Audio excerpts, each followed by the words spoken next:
globalement, les auteurs de science-fiction écrivent des œuvres de science-fiction parce qu'ils ne peuvent pas faire de la science avec. Et il y a beaucoup d'auteurs de science-fiction qui sont aussi des scientifiques, typiquement Werner Vinge, qui joue un rôle important dans l'histoire du transhumanisme. C'est un chercheur en mathématiques, ou c'était un chercheur en mathématiques, et il est auteur de science-fiction, et il y a son célèbre texte sur la singularité de 1993 qui fait un peu le lien entre son côté universitaire et son côté auteur de science-fiction.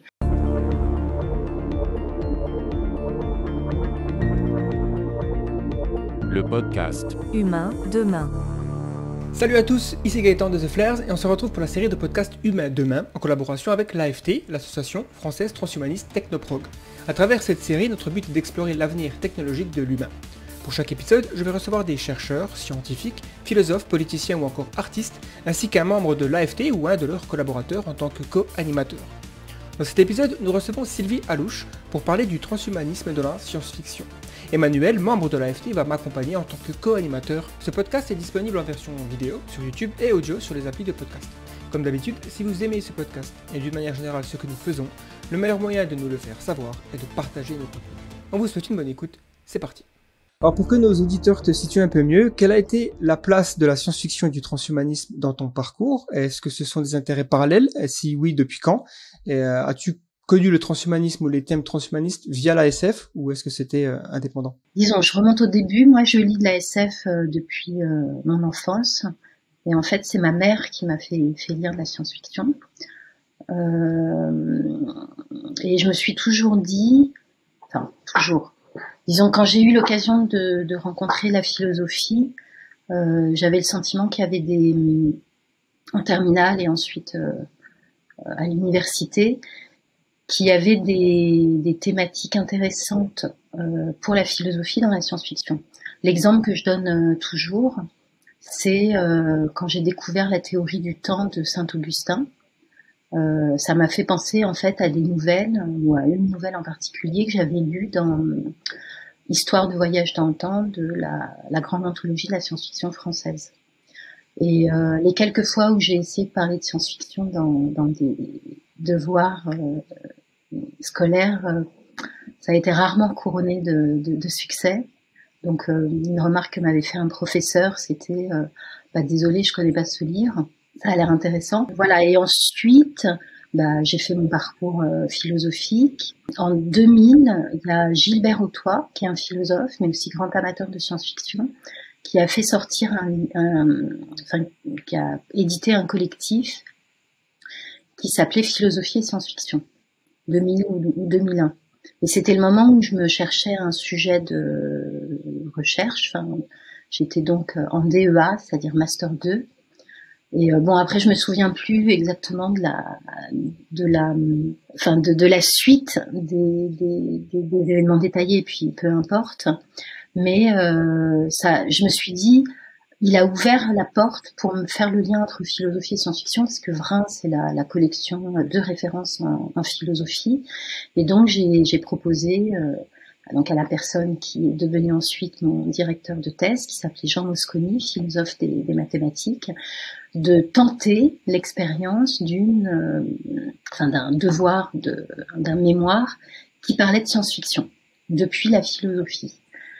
Et comme tout ça se passait donc au début du XXIe siècle, vers les années 2000, à ce moment-là, on parlait beaucoup du clonage, puisque la brebis Dolly venait d'être clonée, et puis souvent dans les argumentations qui étaient développées pour dire qu'il fallait pas faire de clonage reproductif humain, il était fait référence au meilleur des mondes d'Aldous Huxley. Et de façon récurrente, c'était « Ah, mais on ne veut pas finir dans le meilleur des mondes ». À partir du moment où j'avais pris la décision de travailler sur la science-fiction, moi, la thèse que je voulais montrer, méthodologique, c'était de dire que la science-fiction est susceptible d'intéresser le philosophe. Et à partir de là, j'ai essayé de trouver un sujet qui soit le plus démonstratif par rapport à cette thèse, qui puisse être le plus convaincant possible pour les lecteurs. Et donc j'ai choisi le clonage dans la science-fiction. Donc ça a été mon thème de DEA. Et comme finalement ça a plu à mon directeur de thèse et à la à la personne qui était à l'époque mon directeur de DEA et à la co-jurée de ce DEA qui était Anne Fagot-Largeau, il m'a proposé d'étendre le sujet à l'ensemble des modifications du corps. Et sur le coup, je me suis dit, ouais, sans problème, enfin, il y a plein de choses à dire dans la science-fiction. Une thèse, c'est 3 ans, c'est énorme. Et puis après, je me suis dit oui, je me suis d'abord dit, mais c'est énorme comme ce sujet. Et puis après, mais j'ai 3 ans, ça va le faire sans problème. Puis en fait, ça m'a pris quand même plus de temps pour différentes raisons. Et c'est donc c'est au point de départ, c'est vraiment un rapport que j'ai avec la science-fiction. Et c'est au cours en fait de mon travail de recherche. Alors je pourrais pas dater exactement, mais donc au début des années 2000, enfin je sais pas, peut-être pas dès la première année, mais en 2002, 2003 peut-être, que j'ai découvert l'existence des transhumanistes, puisque venait d'être fondée, je sais plus, en 1997 ou 1998, la World Transhumanist Association. Et voilà. Et le temps que ça diffuse un peu, j'ai eu connaissance de ce mouvement. Voilà. Et puis après, forcément, comme en gros, quand je parle maintenant de ma thèse, je dis en gros, c'est le transhumanisme dans la science-fiction sur lequel j'ai travaillé. Ma question, c'était vraiment en grande partie les questions du transhumanisme, en particulier au début. De fil en aiguille, j'ai eu l'occasion de rencontrer des transhumanistes français et voilà. Et puis j'ai notamment Marc Roux, donc qui est le président à ma connaissance toujours président d'AFT Technoprog. Et puis on a eu l'occasion depuis quelques années de se fréquenter via des événements universitaires en fait. J'ai notamment été invitée les 2 fois où Transvision a eu lieu en France. J'ai été invitée à y participer. Au début, personne ne comprenait, en tout cas dans l'entourage académique, ce que je faisais dans ma thèse. Ça, c'est un phénomène très intéressant, puisque effectivement, moi, l'idée qu'on puisse faire des modifications technologiques du corps humain, enfin, qui ne soient pas strictement médicales dans leur objet, moi, j'en avais eu l'idée à partir de mes lectures de science-fiction. Mais en fait, il m'est arrivé donc de parler de ce que je faisais dans le milieu académique et sauf quand les gens étaient lecteurs de science-fiction, ils ne comprenaient pas. Enfin, j'ai fini par comprendre que souvent ils ne comprenaient juste pas de quoi je voulais parler. Puis ensuite, donc moi, j'ai vu depuis maintenant donc une vingtaine d'années l'émergence des thèmes transhumanistes du fait du militantisme transhumanisme. Et puis à un moment, c'est devenu mainstream. Tout le monde parlait de transhumanisme il y a, je sais pas, une dizaine d'années. Et puis maintenant, j'ai l'impression que c'est un moment, à chaque fois il y avait d'innombrables colloques et livres qui étaient publiés sur le transhumanisme. Et là, j'ai l'impression qu'on a atteint une 3e phase qui est que ça s'est rentré dans le paysage de la réflexion commune en fait. C'est un thème parmi d'autres à côté de la problème climatique. Voilà, mais j'ai vraiment vu l'émergence de cette thématique et évidemment maintenant, quand je parle de ma thèse, tout le monde, la plupart des gens voient de quoi je veux parler. Et ça, je pense que ça a été en fait un des objectifs du mouvement transhumaniste, de mettre de sensibiliser le public aux questions qui sont posées par ces technologies de transformation du corps humain. Et je pense que dans ce sens-là, même si on aura peut-être l'occasion d'en reparler, mais voilà, même si les transhumanistes peuvent être un petit peu déçus de la réception globale du transhumanisme, il y a au moins cet objectif-là d'intéresser le grand public aux questions transhumanistes qui est, je pense, pour les transhumanistes un objectif atteint et j'ai pu voir le mouvement se mettre en place. Est-ce que tu pourrais nous rappeler un peu l'histoire globale en fait de la science-fiction, d'où ça vient? Est-ce que ça vient des mythes, des fables de l'Antiquité? À quelle date en fait ça prend forme, ça cristallise? Pour revenir un peu sur l'histoire globale du genre, que ce soit littéraire ou même d'autres formes d'expression. Quand on fait l'histoire des genres littéraires, on peut toujours trouver des racines très lointaines. Donc je pense qu'effectivement, enfin là je vais pas exprimer, enfin je ne crois pas, en tout cas à ce stade, que je vais exprimer une opinion personnelle. Hein. Je vais plutôt rappeler, puisque c'est ce qui m'est demandé, disons les choses communément reçues sur l'histoire de la science-fiction. Donc on peut effectivement faire remonter l'histoire de la science-fiction aux grands mythes. La science-fiction répond en fait à sa façon au même genre de questions que les questions que se posent les religions et la philosophie. Et c'est d'ailleurs pour ça que moi je passe mon temps à essayer de faire le lien entre, enfin à montrer qu'il y a un lien entre philosophie et science-fiction. Alors on pourrait peut-être dire ça de tous les genres littéraires en réalité, ou fictionnels au sens large.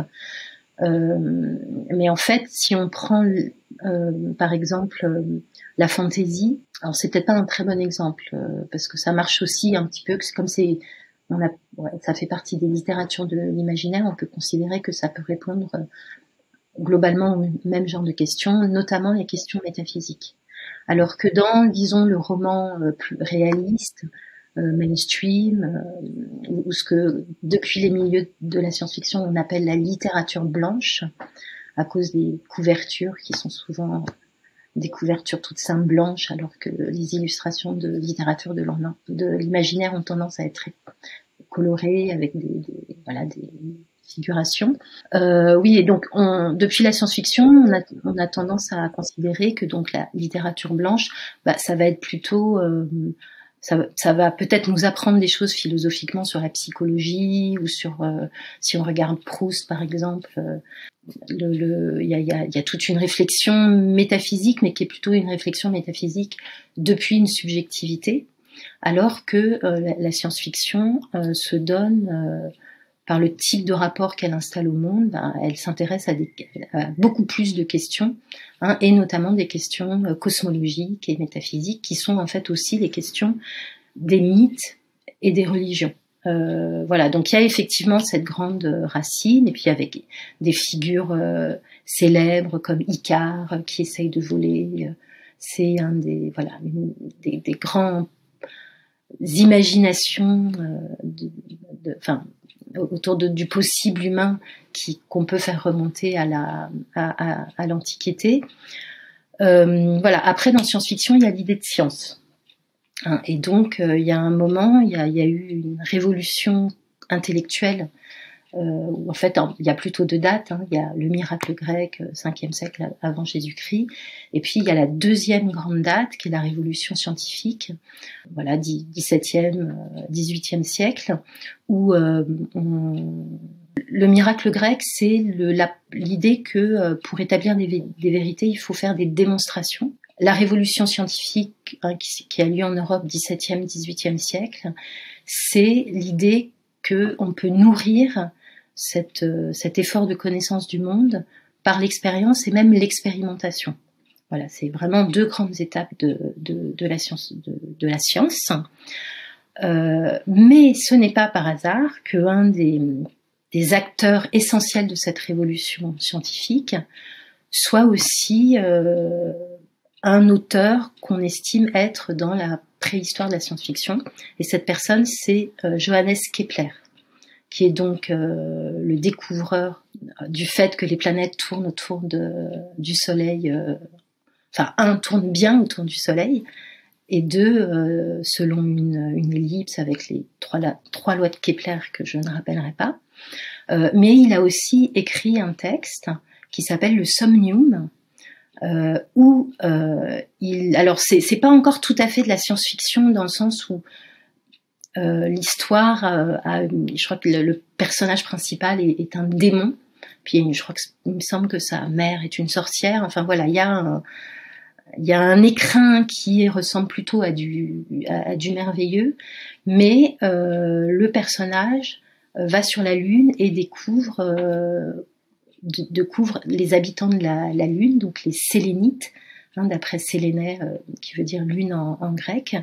Et il y a un certain nombre de spéculations typiques de la science-fiction que met en œuvre à ce moment-là Kepler, parce qu'en fait, il est dans la continuité de sa réflexion scientifique, dès lors que il est bien établi que les planètes sont des astres comme la Terre, il se pose naturellement la question, y a-t-il des habitants sur les autres planètes, et notamment la Lune, qui est si proche de nous, mais on n'a à ce moment-là aucun moyen d'observer s'il y a des extraterrestres sur la Lune et s'ils existent, comment ils vivent.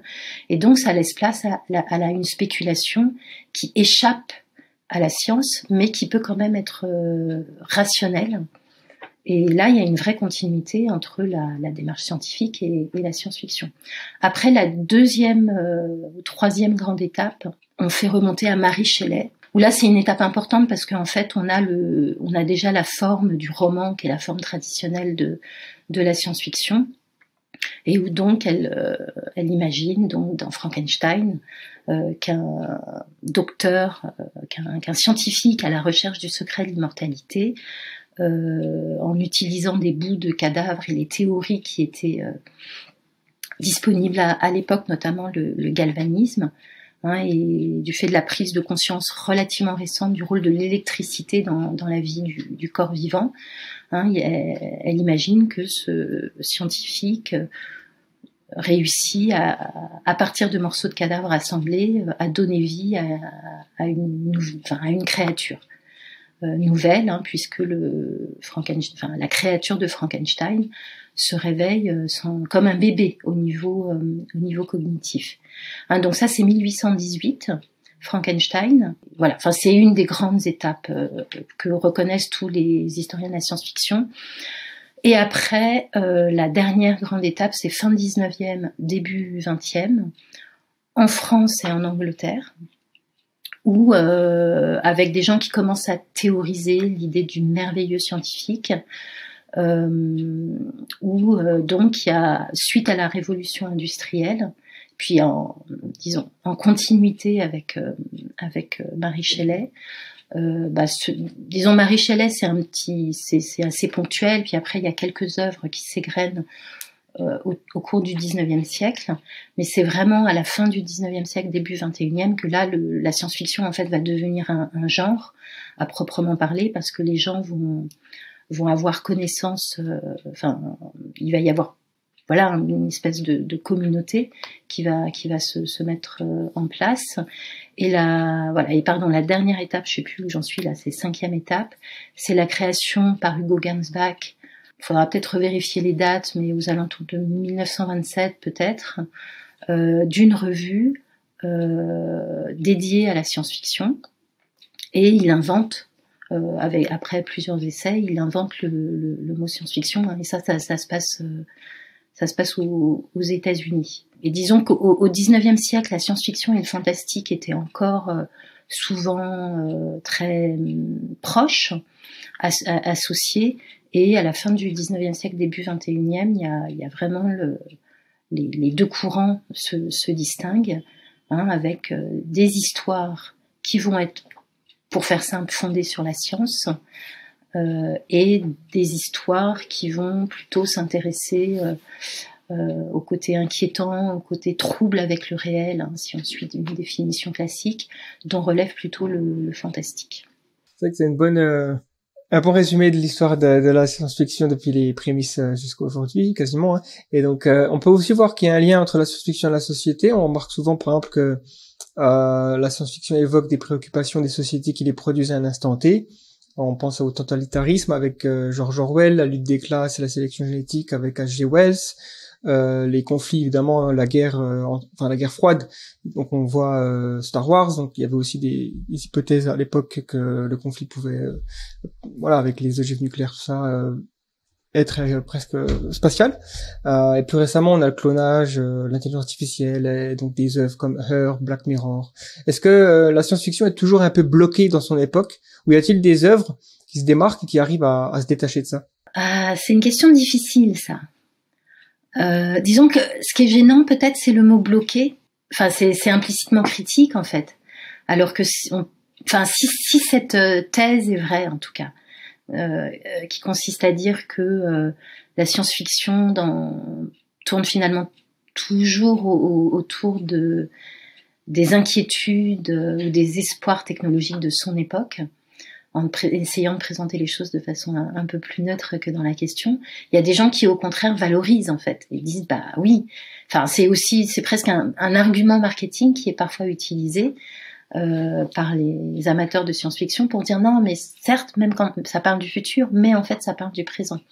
Voilà. Alors après, peut-être pour répondre à cette question, il faut que je parle peut-être d'abord de la façon, enfin, de ce que moi je considère être de la science-fiction, ou comment je vois la science-fiction, parce que là, tout à l'heure, j'ai posé, enfin, une définition très simple, hein, c'est des histoires qui sont fondées sur la science, mais c'est vrai qu'en réalité, c'est beaucoup plus compliqué que ça. Par exemple, Dune, de Frank Herbert, personne ne doute que c'est de la science-fiction, et pourtant, il y a plein de trucs que certains considèrent qui sont hors science, en fait. Je vous donne un exemple encore plus, même peut-être 2 exemples. Il y a toutes les histoires où il s'agit de dépasser la vitesse de la lumière. C'est un topos central de la science-fiction. On a régulièrement des empires intergalactiques, interstellaires, voire intergalactiques. Voilà, mais dans la réalité, il y a le problème que pose la vitesse maximale de la lumière, hein, en lien avec la théorie de la relativité d'Einstein. Je ne sais pas d'ailleurs, ça sera une question intéressante à creuser, je ne sais pas à quand ça remonte, la première fois où on a écrit une histoire où il y avait des vaisseaux supraluminiques. Et moi j'ai un collègue et ami qui aime beaucoup la science-fiction, mais qui est convaincu que jamais on ne pourra dépasser la vitesse de la lumière, que ça n'est pas scientifique en fait comme hypothèse. Voilà. Et du coup, ça pose des problèmes de ce qu'on appelle la suspension d'incrédulité. Ça vient initialement de Coleridge, Suspension of Disbelief. Alors en fait, il parlait pas de la science-fiction, il parlait plutôt de la fiction en général, mais il met le doigt sur quelque chose qui intéresse ce qu'on appelle les littératures de l'imaginaire. Hein, c'est donc la suspension d'incrédulité. C'est-à-dire que dans les histoires de science-fiction, mais ça marche aussi pour la fantasy et le fantastique, il y a des hypothèses de monde qui sont en contradiction avec notre expérience contemporaine du monde. Et donc, il faut suspendre temporairement son incrédulité, dire « Ok, je suis prêt à imaginer un monde où la télépathie est possible, la vitesse supraluminique est possible, où il y a des dragons, voilà. Donc tout ce que, un des premiers théoriciens de la science-fiction, Darko Suvin, tout ce qui relève du novum, c'est-à-dire l'élément ou les éléments nouveaux qui sont introduits dans l'univers imaginaire. Quand on fait des analyses de réception ou quand tout simplement je discute avec des gens autour de moi de telle ou telle œuvre, où c'est aussi une expérience que j'ai, et donc si les gens qui nous écoutent aujourd'hui sont amateurs de science-fiction, ils peuvent réfléchir à leur propre expérience. Il y a parfois des histoires qui accrochent pas, parce qu'on n'y croit pas. Moi, par exemple, j'ai eu beaucoup de mal avec Matrix, parce que il y avait une des prémices de monde qui m'a paru ne pas tenir debout, et quand j'ai fureté un peu sur l'internet, je me suis aperçue que j'étais pas la seule. C'est parce que l'hypothèse que les machines pourraient trouver thermodynamiquement intéressant d'utiliser la chaleur produite par les corps humains pour mettre en place la matrice. J'ai fait une première année d'études scientifiques où j'ai appris les principes de la thermodynamique après le bac. Ça m'a paru pas marcher, quoi. J'arrivais pas à y croire. Et du coup, ça m'a posé un problème pour accepter le monde et suivre l'histoire en y croyant. Là, j'ai eu une expérience justement de non-suspension de l'incrédulité. Et moi, ça m'est arrivé avec Matrix, et d'autres personnes ont eu la même expérience d'après ce que j'ai lu. Mais je connais par exemple quelqu'un qui est médecin, qui, en regardant Bienvenue à Gattaca, m'a dit mais non, mais moi j'y ai pas, alors que c'est un film qui est considéré comme un chef-d'œuvre de la science-fiction. C'est une personne qui est amatrice de science-fiction et médecin, et qui m'a dit ah mais non mais moi j'y crois pas un seul instant, c'est juste pas possible sur un plan technique d'imaginer une société qui ferait ça. Après peu importe que la personne ait raison ou tort. Ou encore autre exemple, dernier exemple, en plus comme ça fait un peu différentes sciences. J'avais vu avec des amis mathématiciens cubes où les nombres premiers jouent un rôle important.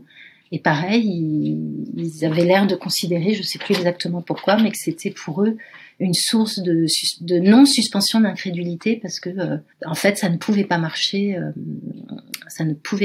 avec les sciences.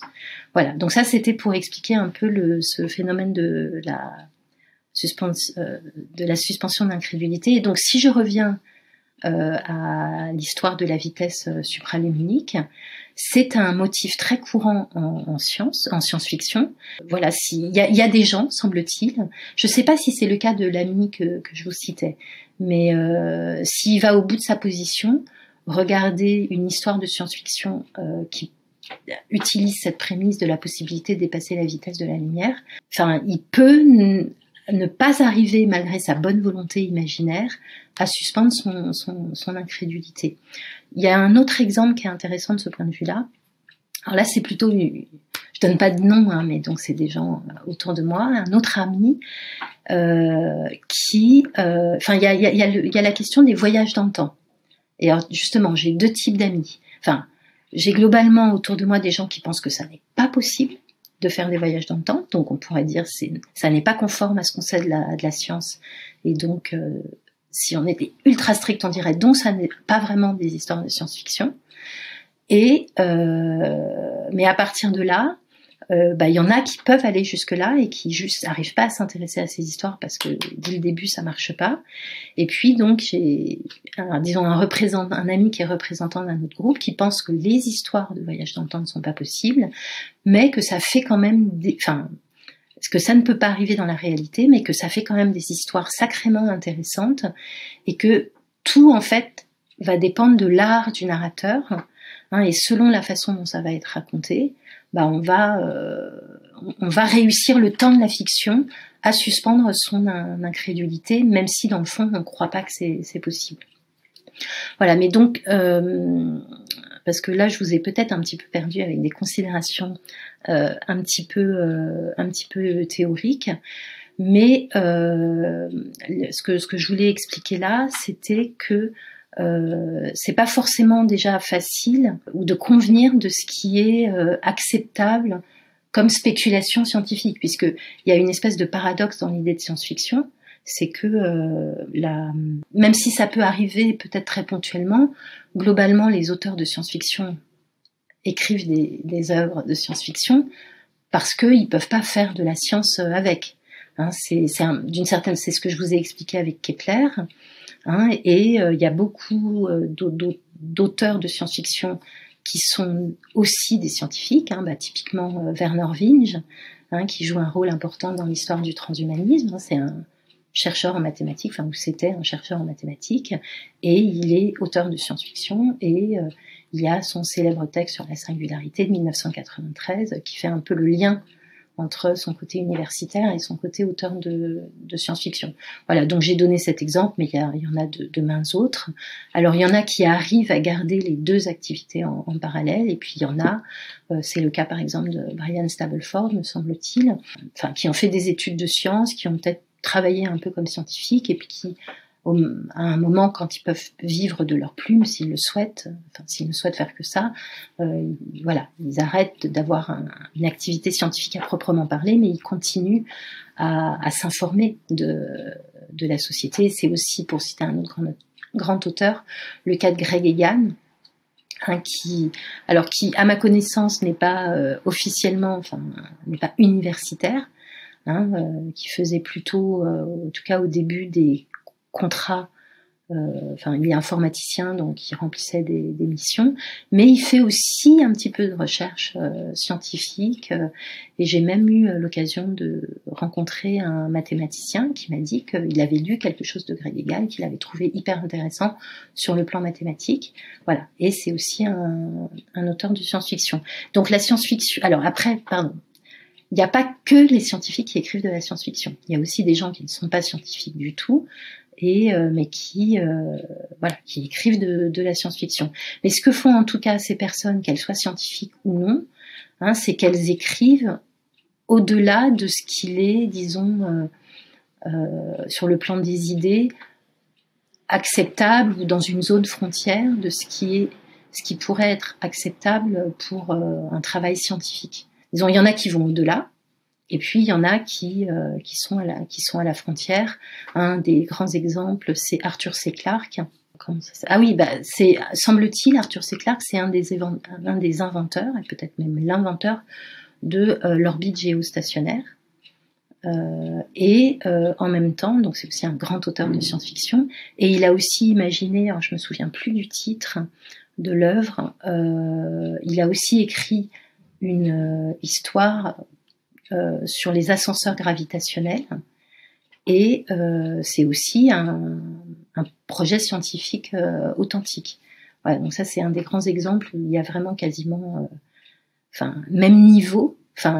C'est à la fois dans la science et dans la science-fiction, mais en général, quand les auteurs écrivent de la science-fiction, c'est pour pouvoir dire des trucs qui sont inspirés par la science, mais qui ne sont pas de la science. Et voilà. Et donc, pour revenir à la question initiale, sont-ils coincés d'une façon ou d'une autre dans leur monde ?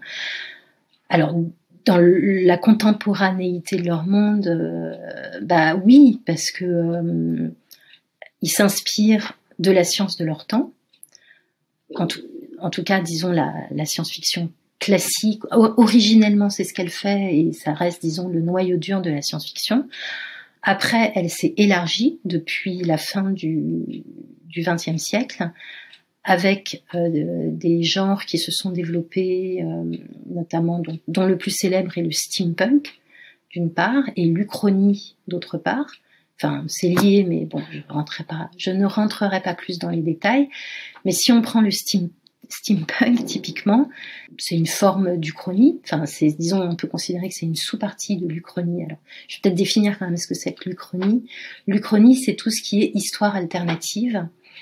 L'exemple majeur étant le maître au château de Philippe Cadic, qui imagine, c'est un des thèmes qu'on retrouve le plus souvent dans les uchronies, que c'est pas l'alliance qui a gagné la guerre, mais que c'est l'Axe, donc l'Allemagne et le Japon. Voilà, donc on fait une hypothèse alternative sur l'histoire du monde, et on en imagine les conséquences possibles. Et donc à l'intérieur de ce champ vaste de l'uchronie, il y a donc le steampunk. Et le steampunk, c'est donc des histoires qui imaginent en gros qu'il n'y a pas eu la révolution de l'électricité et du moteur à combustion du début du XXe siècle, et qu'on en est resté à des technologies, aux technologies du XXe siècle, qui est principalement donc la technologie vapeur, steam. Donc ils imaginent tout un univers qui serait fondé sur des machines à vapeur, ou qui utiliserait la force du vent, voilà, mais pas, disons, les principales technologies que nous utilisons encore aujourd'hui au XXIe siècle. Voilà, et donc, mais ça, c'est pas des gens du XIXe siècle qui ont écrit ça. Il y avait des gens qui écrivaient des histoires steampunk à l'époque, au XIXe siècle, mais c'était pas du steampunk, parce que c'était contemporain de leur science, et c'est justement en s'inspirant de ces auteurs, par nostalgie de ces auteurs, que à la fin du XXe siècle, et depuis ça n'a cessé de prospérer, des gens se sont dit je vais écrire des histoires non pas donc comme la technologie de mon temps, mais comme la technologie d'il y a un siècle. Alors ce serait déjà une façon de répondre non. Là on a typiquement un exemple où les auteurs de science-fiction ne sont pas bloqués dans leur époque, mais au contraire vont dans le passé. Et puis y a pas à ma connaissance de courant à proprement parler, mais on peut imaginer que ce modèle steampunk se réduplique à différentes phases de l'histoire en fait de l'humanité, en s'intéressant au développement technologique. Alors après, donc cette sous-partie étant faite, disons, est-ce que les auteurs de science-fiction, dans leur modèle standard, restent bloqués dans la science de leur temps ? Pour les raisons pour la façon dont j'ai expliqué les rapports entre science et science-fiction, je vais, comme tout bon philosophe, répondre un peu oui ou non. Parce que oui, moi je pense que la science-fiction dans son cœur s'inspire de la science de son temps et que c'est ça qui est intéressant, mais justement elle va au-delà et elle va au-delà de cette science et c'est ce qui fait tout son intérêt. Peut-être dernière remarque sur ce sujet, là où la science-fiction peut paraître plus particulièrement bloquée entre guillemets dans la science de son temps, c'est qu'en fait la plupart du temps la science-fiction n'est pas en fait à strictement parler science-fiction, mais c'est de la technologie-fiction. Je dirais dans 90% des cas, c'est-à-dire qu'on part non seulement de l'état de la science à disposition au moment de l'écriture de l'œuvre, mais même plus précisément, en fait, on se préoccupe pas de la science, mais on se préoccupe des applications de la science. Et c'est très majoritairement le cas dans les choses qui intéressent les transhumanistes dans la science-fiction. Ils s'intéressent aux applications possibles de la science. Par contre, on ne peut pas dire que toute science-fiction est de la technologie-fiction. Mais c'est particulièrement... c'est déjà pas facile de se renouveler, en tout cas, quand on imagine des innovations technologiques et des problèmes qu'elles sont susceptibles de poser, mais c'est encore plus difficile d'imaginer des sciences alternatives ou des développements scientifiques alternatifs qui seraient crédibles. Alors d'une certaine façon, on peut dire que justement, ce dont je parlais tout à l'heure, aller plus vite que la lumière, ça suppose, même si je ne me viens pas à l'esprit d'auteurs qui se donneraient vraiment la peine d'imaginer une théorie physique qui pourrait incorporer cet élément révolutionnaire par rapport à la physique qu'on connaît. Voilà, c'est imaginer que des vaisseaux puissent aller plus vite que la lumière. Alors même si c'est souvent fondé sur des théories contemporaines comme tout ce qui est trous de verre par exemple, qui sont des spéculations en fait, pour des spéculations théoriques, donc à la limite de la science-fiction des physiciens. Les auteurs qui imaginent la vitesse supraluminique s'appuient sur ces théories, mais ne peuvent ajouter d'éléments que des éléments en fait souvent lexicaux, c'est-à-dire d'imaginer par exemple des éléments nouveaux ou des phénomènes nouveaux en inventant des mots, parce qu'en fait ça n'existe pas. Mais il y a quand même donc un auteur en particulier, donc qui est Greg Egan, qui est un des rares auteurs qui fait de la science-fiction au sens strict, c'est-à-dire qu'il essaye de façon développée dans certaines de ses œuvres d'imaginer le développement futur de la science ou des formes de science alternatives, mais qui respectent la méthode scientifique. Mais ça rend ces romans souvent difficiles à lire, précisément parce que ça va vraiment à la base de la base des problématiques. Ouais, du coup, on a l'impression effectivement, en regardant des auteurs comme Jules Verne ou même des œuvres plus récentes, que à cause de cette formation scientifique, ils sont plutôt doués pour tout ce qui est technologie et science, mais ils sont un peu à côté de la plaque concernant la société ou les mentalités. Et on voit par exemple des rapports hommes-femmes ou des rapports de classe qui changent pas trop si on regarde Gattaca ou Jules Verne notamment. Cette sorte de myopie face aux évolutions sociales, c'est quelque chose qui s'explique justement par la formation des auteurs, où tu penses qu'il y a quand même des œuvres qui réussissent à voir en fait au-delà de l'époque présente. Ouais, moi, je suis pas du tout d'accord avec ce constat, en fait. Peut-être qu'effectivement, sur la partie émergée de la science-fiction, notamment la science-fiction pulps ou la science-fiction hollywoodienne, enfin des films, les relations interpersonnelles ou la sociologie paraît un peu sommaire. Mais au contraire, la science-fiction a souvent été précurseur dans sur cette thématique en fait, sur ces thématiques sociales. Alors, je vais essayer de pas être trop longue, mais bon, déjà, Aldous Huxley, 1932, Le meilleur des mondes. C'est super avant-gardiste, la façon dont il décrit en fait la société, et il inverse en fait, c'est un procédé classique, mais il inverse assez systématiquement les valeurs, mais même si le monde, la société que j'appelle la société fordiste, qui est présentée par Aldous Huxley dans Le meilleur des mondes, est souvent très décriée. Il y a certains, c'est considéré comme étant non pas un paradis mais un enfer, etc. Il y a certains aspects de la société qui sont qui remis dans le contexte idéologique actuel peuvent paraître modernistes. Il y a par exemple le rôle des relations sexuelles, en fait, la désacralisation des relations sexuelles, une certaine forme, même si je le discute justement dans un article que j'ai publié, d'égalitarisme entre les hommes et les femmes. Disons le fait que les relations sexuelles sont dédramatisées, hein, donc des deux côtés. Enfin, ça, par exemple, c'était déjà très moderniste. Et puis après, moi, je peux vous donner d'innombrables exemples d'œuvres qui sont en avance. Alors, je vais pas les donner toutes, mais il y a par exemple le célèbre cycle de la culture de Iain Banks, qui est,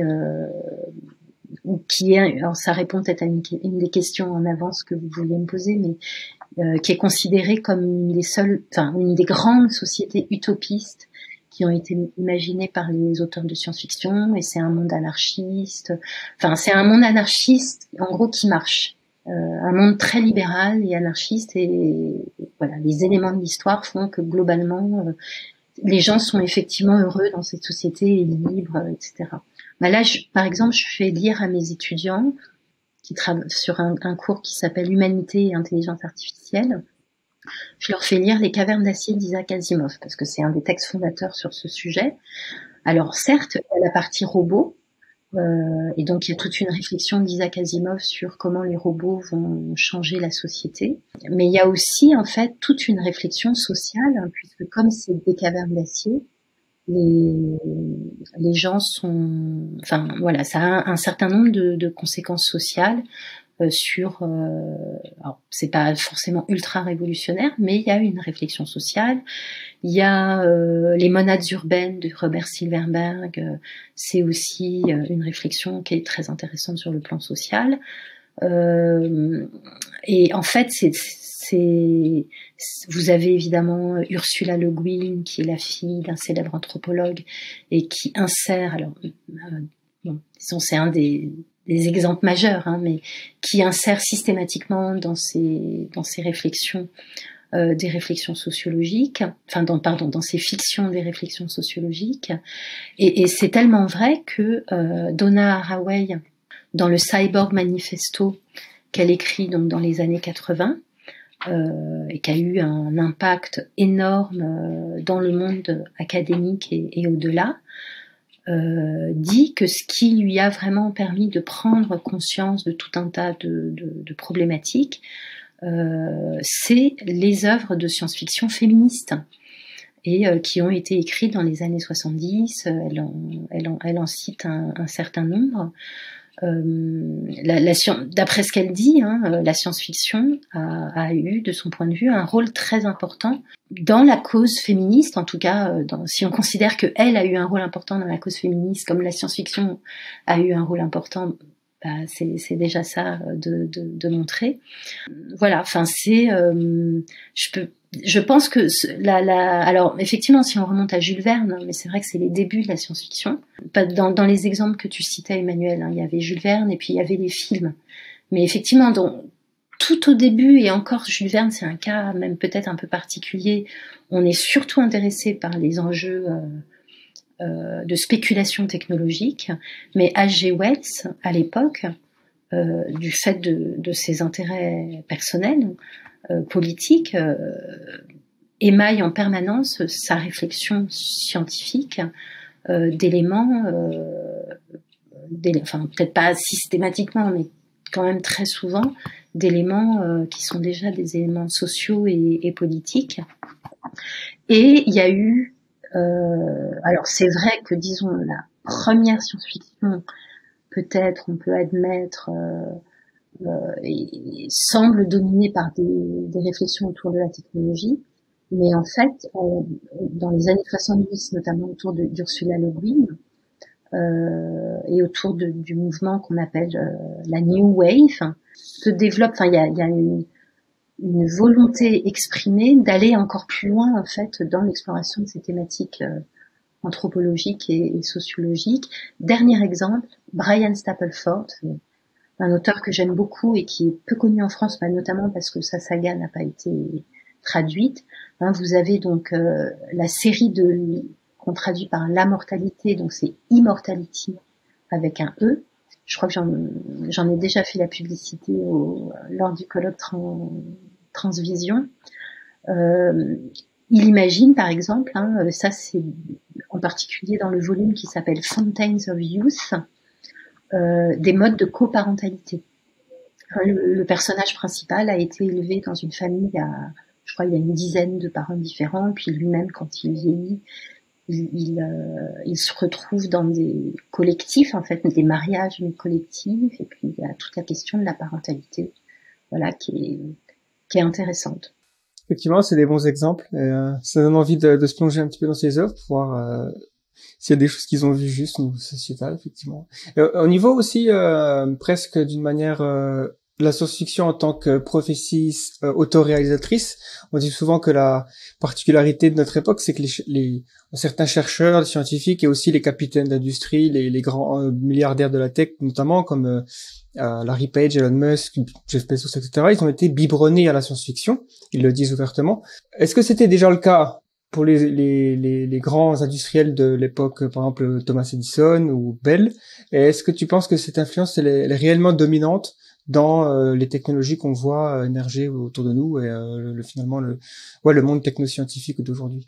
Alors là, je pense que je vais faire une réponse brève, parce que oui, moi je suis complètement d'accord. Enfin, je suis pas de si près que ça ces différentes personnes, mais je pense que eux-mêmes l'assument en fait pour la plupart d'entre eux. Enfin, je sais pas, il y a par exemple il y a l'exemple d'Elon Musk. Est-ce que c'est lui, je sais plus lequel, qui a envoyé dans l'espace une voiture qui apparaît dans le Hitchhiker's Guide, je crois, c'est ça? Oui, il a une petite référence dans la voiture. Don't panic. C'est une des phrases clés dans l'œuvre. Et maintenant, c'est un mime qui gravite autour qui va en direction de Mars, quoi. Voilà, donc il y a vraiment quelque chose qui est une revendication explicite. Vous avez aussi Jeff Bezos qui avait racheté, en fait j'ai supposé que c'était lui à titre personnel, mais peut-être que je me trompe, mais disons Amazon, donc créé par Jeff Bezos, a racheté les droits pour The Expanse, qui est une des grandes histoires une grande série de science-fiction actuelle, une des meilleures à mon sens, et qui a permis, puisqu'elle avait d'abord été, je crois, développée sur Sci-Fi, et qui, au bout de 2-3 saisons, a arrêté. Et donc, j'ai cru comprendre que Jeff Bezos avait eu un rôle quand même personnel dans la décision de continuer de continuer cette série qui malheureusement est terminée maintenant. Après, est-ce que alors Larry Page, j'ai moins d'exemples.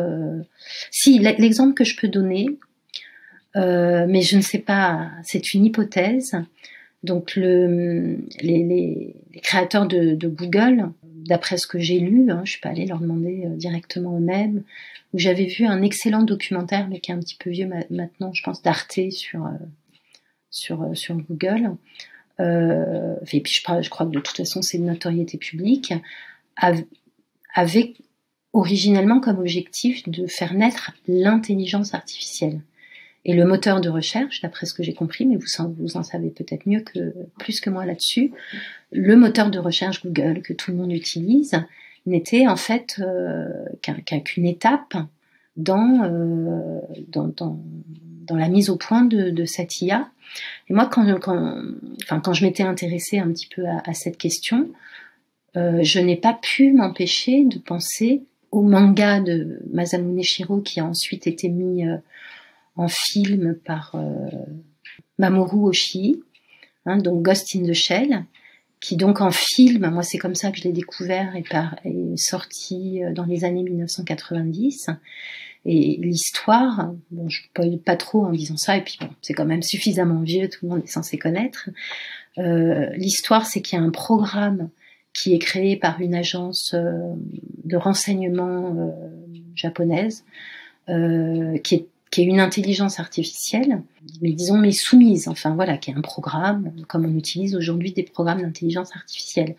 Mais cette intelligence artificielle se retrouve sur les réseaux, donc là dans le modèle cyberpunk dont on n'a pas encore parlé, mais qui apparaît au début des années 1980, et à un moment elle va retrouver, elle s'adresse au personnage principal, qui est Motoko Kusanagi, qui est elle-même un cyborg, et elle lui dit, à force de naviguer sur le réseau internet, j'ai acquis la conscience de moi-même, et donc je suis, alors elle le dit pas avec ces mots, mais je suis une personne désormais, et donc je suis en train d'être poursuivie par mes créateurs qui sont pas contents parce que je me suis échappée et j'obéis plus aux ordres.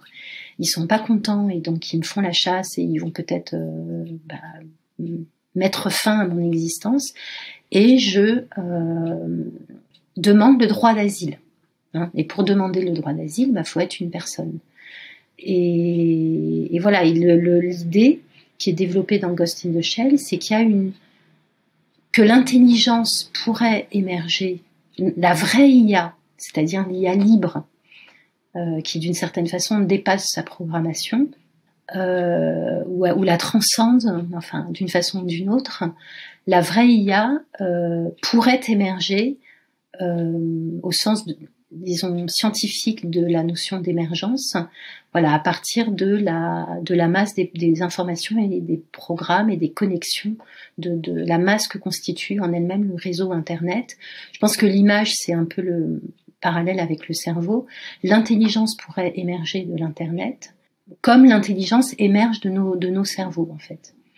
Voilà. Et moi, quand j'ai entendu parler du projet des créateurs de Google, j'ai eu l'impression, mais il faudrait vérifier, mais en tout cas les dates collent, qui se sont inspirés de Ghost in the Shell ou du mouvement, globalement du mouvement cyberpunk. Alors après, les gens, moi c'est un truc que j'ai remarqué puisque ça fait maintenant plus de 20 ans que je travaille comme universitaire sur la science-fiction. Donc j'ai eu l'audace, sans doute expliquée par mon histoire familiale auquel j'ai fait brièvement référence, j'ai eu l'audace et peut-être la témérité de faire une thèse, dès ma thèse, de faire un travail de recherche sur la science-fiction. Et j'assume mes influences science-fictionnelles et même j'essaye de construire une méthodologie pour dire que la science-fiction peut nous servir à réfléchir philosophiquement sur le monde. Mais c'est vrai que donc dans ce parcours de plus de 20 ans maintenant, j'ai souvent rencontré, soit personnellement, soit à travers des lectures, des gens qui étaient manifestement influencés par la science-fiction, mais soit qui ne s'en rendaient pas compte, soit ne l'assumaient pas en fait, parce que c'est toujours un peu sulfureux dans le milieu académique de dire ah oui en fait j'ai eu cette idée parce que j'ai regardé telle série. Mais voilà, ça m'est déjà arrivé plusieurs fois de lire des hypothèses, des scénarios qui étaient présentés dans des articles universitaires par des gens, et je me disais ah mais ça c'est exactement l'histoire de telle chose. Et puis parfois les gens ils le disent pas en fait. Donc enfin voilà, mais donc oui, alors j'avais dit que je ferais court, puis finalement j'ai fait un peu long, mais oui, moi je suis persuadée que soit c'est vraiment des gens qui lisent ou au moins qui regardent des œuvres de science-fiction au cinéma et maintenant en série, et elles sont progressivement meilleures, donc tant mieux. Soit de toute façon ils sont dans un environnement, bon surtout dans la Silicon Valley où voilà, enfin, on est en permanence dans une ambiance science-fictionnelle en fait, où où c'est homogène. Voilà. Ouais, c'est intéressant, surtout sur le stigmate, en fait. Pourquoi c'est vu comme un genre toujours négatif, c'est assez bizarre. C'est sans doute dû à l'histoire, que ça a été surtout un genre populaire, je sais pas. Que évidemment, souvent c'est des histoires, donc qui dit histoire dit faut que ça se passe un petit peu mal, du coup il y a toujours un petit côté négatif. Ça a été reproché ces derniers temps, le côté globalement négatif ou critique en fait des œuvres de science-fiction sur la technologie elle-même. Par exemple, Damasio qui est assez critique par ailleurs. Il y a des histoires où finalement la technologie est pas fondamentalement mauvaise, mais est-ce que tu remarques aussi ce biais globalement négatif, ou tu penses que c'est pas forcément technocritique la science-fiction fondamentalement? Alors, ça c'est quelque chose que j'ai déjà mentionné, je crois, au dernier Transvision, puisqu'il portait sur le même sujet en fait, c'est-à-dire science-fiction et transhumanisme. Alors pareil, compte tenu de ma longue expérience, depuis plus de 20 ans que je travaille sur la science-fiction, j'ai rencontré deux types de discours. Il y a des gens qui disent en gros ce que tu viens de dire, la science-fiction c'est nul, c'est technophobe, ça dégoûte les gens des progrès technologiques, etc. Mais j'ai aussi rencontré des gens qui étaient tout aussi critiques de la science-fiction, mais en lui faisant dire le contraire. C'est-à-dire, c'est nul la science-fiction, ça fait croire qu'on va résoudre tous les problèmes avec la science et la technologie, ou ça imagine des univers où en fait on se préoccupe pas de problèmes environnementaux, voilà. Enfin bref, on est du côté du c'est nul parce que c'est trop positif. Donc après, dans les faits, pour répondre factuellement à ta question, d'abord, moi c'est une des thèses de ma thèse, qui est de dire que l'intérêt précisément de la science-fiction, c'est d'explorer la multiplicité des possibles, et qu'ils soient négatifs ou positifs. Ma thèse, je me souviens plus exactement du titre, mais ça commence comme ça, c'est explorer les possibles avec la science-fiction, l'exemple de l'homme technologiquement modifié, ou philosopher sur les possibles avec la science-fiction. Donc cette notion d'exploration des possibles, sur le plan de ma méthodologie, elle est centrale. Alors après, je pense que pour les lecteurs de science-fiction, c'est un peu une évidence, mais il faut voir que moi j'ai l'impression en fait quand j'ai fait ma thèse, en gros, de juste verbaliser ce qui est évident pour les lecteurs de science-fiction et de mettre en forme pas vraiment d'inventer quelque chose, à part dans les détails, mais de ne faire que démontrer une thèse qui est communément, intuitivement reçue par les lecteurs et les spectateurs de science-fiction. Donc pour moi, fondamentalement, structurellement, la science-fiction explore les possibles, et justement, pour réfléchir au développement, si on s'en tient à la science-fiction, disons à la technologie fiction, précisément d'utiliser ces scénarios comme le font en fait les prospectivistes à leur façon, d'explorer différents scénarios pour se donner les moyens collectivement de prendre le cheminement qui donne le plus d'espoir. Si on peut trouver une utilité à la science-fiction, pour moi c'est ça. Alors après, il y a effectivement, comme tu le suggères, un biais ou une difficulté intrinsèque à l'idée même de fiction. C'est que pour construire une histoire, c'est plus facile de construire des histoires où le point de départ, puisque pour raconter des histoires, il faut que quelque chose se passe mal. Et si on raconte des histoires où il y a de la technologie, la facilité, le plus simple à imaginer, c'est une technologie qui se passe mal. Donc c'est vrai qu'il y a sans doute déjà un biais, je sais pas comment dire, narratologique, qui tient à l'essence même de la science-fiction, qui fait qu'il va probablement y avoir une masse plus importante d'œuvres qui imaginent une technologie qui tourne mal. Alors il y a des gens qui essayent de lutter contre ça, donc je vais à nouveau citer Brian Stapleford que j'aime beaucoup, qui, donc, dans la série de l'immortalité dont je vous ai déjà parlé, c'était donné comme objectif d'imaginer un futur de l'humanité où la technologie n'est pas la source du problème. Voilà, où la technologie est plutôt une solution et où on va essayer de trouver des sources d'antagonisme, et donc de développement narratif qui soient ailleurs que dans la technologie. C'est un petit peu ce que fait aussi Ian Banks, dont j'ai aussi déjà parlé. C'est les deux grands exemples. Et il a même, en fait, Brian Stapleford, à l'occasion d'une série de workshops que j'avais organisée, ma foi, c'était quand ? Dans les années 2010, sur le Human Enhancement, c'était des workshops en anglais, mais à Paris. On l'avait sollicité et on a sorti un article que vous pouvez trouver un petit peu publicité, donc dans ce volume qu'on a fini par coéditer sur le Human Enhancement chez Palgrave. Et dans cet article, il explique précisément ça, c'est-à-dire la difficulté d'écrire des œuvres de science-fiction qui parlent d'autres choses, enfin, où c'est pas la technologie qui tourne mal, et comment lui il a essayé de mettre ça en œuvre dans son travail, enfin dans son travail de création. Voilà, enfin donc il y a ce biais-là. Après, je pense qu'il y a aussi probablement l'ambiance générale d'une époque. Qui va faire varier un peu, peut-être que au début en tout cas des 30 Glorieuses, faudrait voir d'ailleurs, mais bon, au début des 30 Glorieuses, on est peut-être un petit peu plus dans l'optimisme technologique.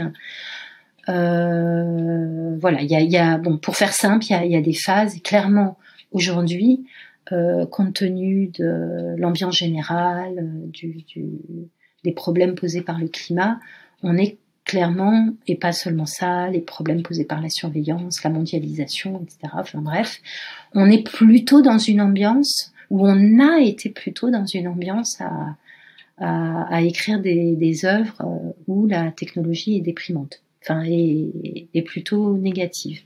Alors, il y a aussi le fait, peut-être troisième argument qui va dans ce sens-là, et c'est moi-même, je suis assez pessimiste en fait sur la technologie. Donc, c'est-à-dire que c'est là d'ailleurs, je pense, une des différences importantes entre les transhumanistes et moi, parce que moi, pour résumer, pour moi, dans le transhumanisme, comme ça, on aborde un peu le transhumanisme, ça se définit par deux choses. Il y a d'une part la revendication du droit de pouvoir utiliser des technologies pour modifier son corps, voilà, de façon libre, son corps à soi.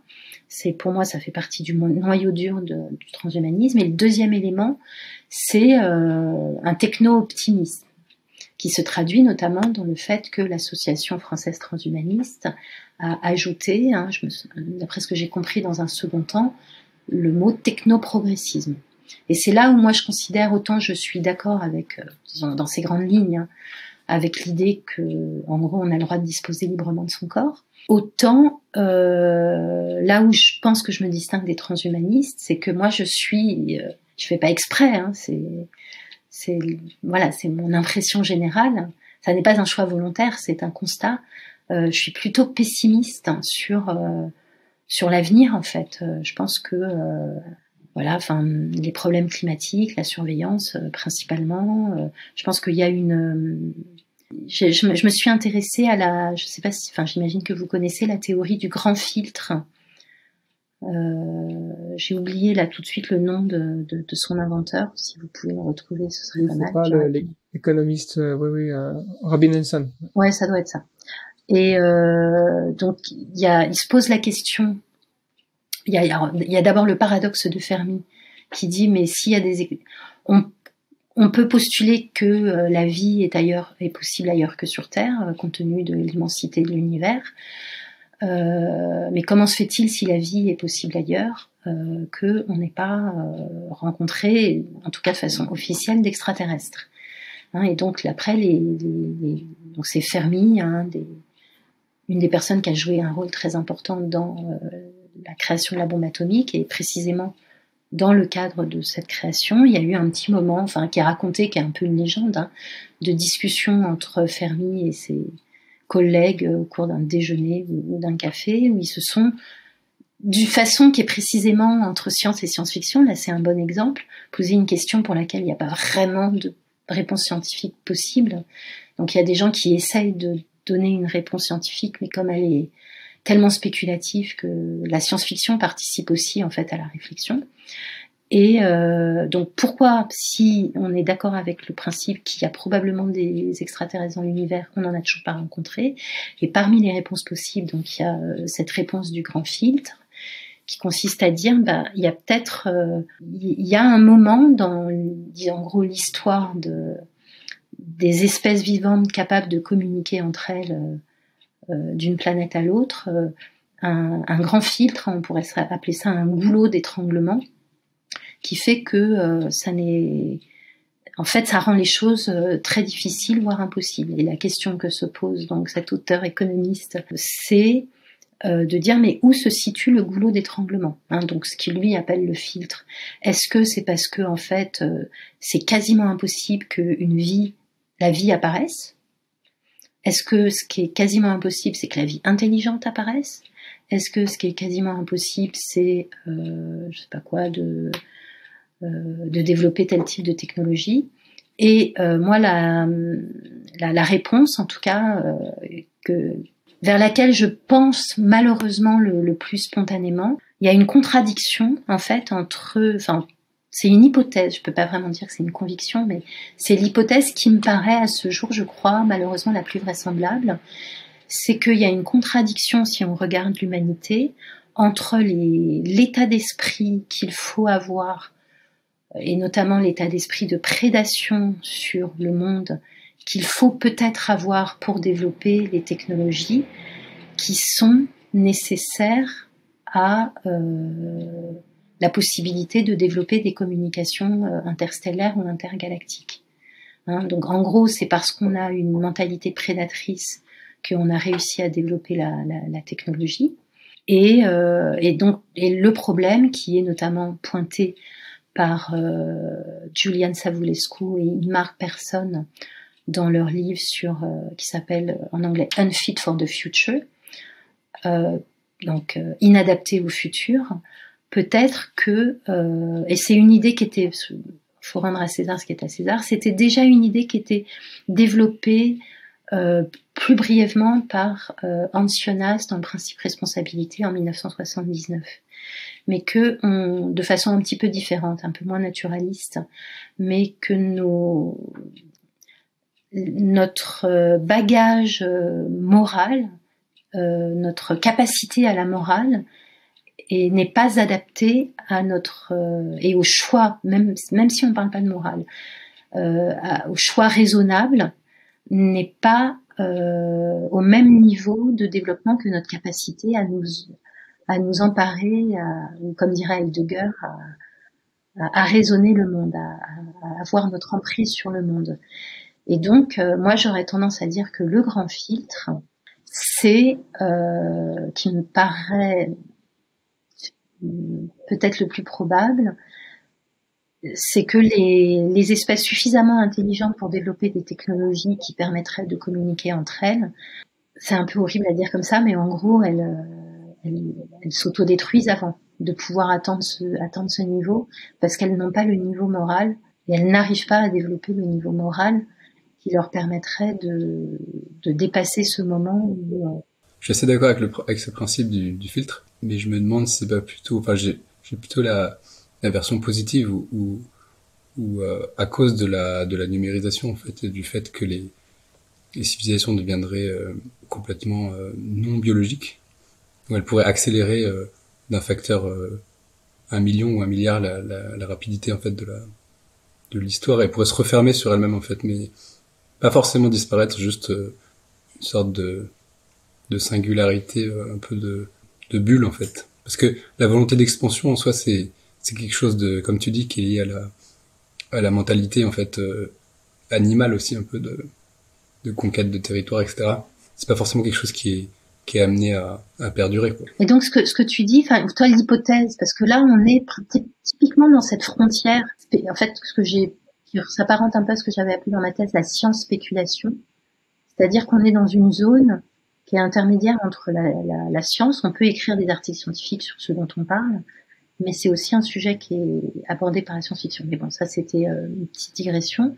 Mais donc, est-ce que toi, ton intuition, c'est que on va tous aller dans des univers virtuels où on aura l'impression de satisfaire tous nos besoins et donc du coup on se préoccupera pas d'aller dans l'espace?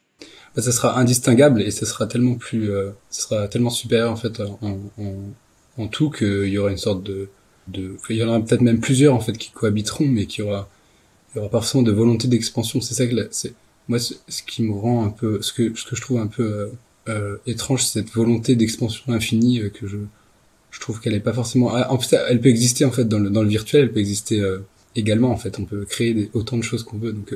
Alors je trouve que c'est une histoire intéressante de science-fiction que tu nous proposes et qu'il faudrait éventuellement l'écrire.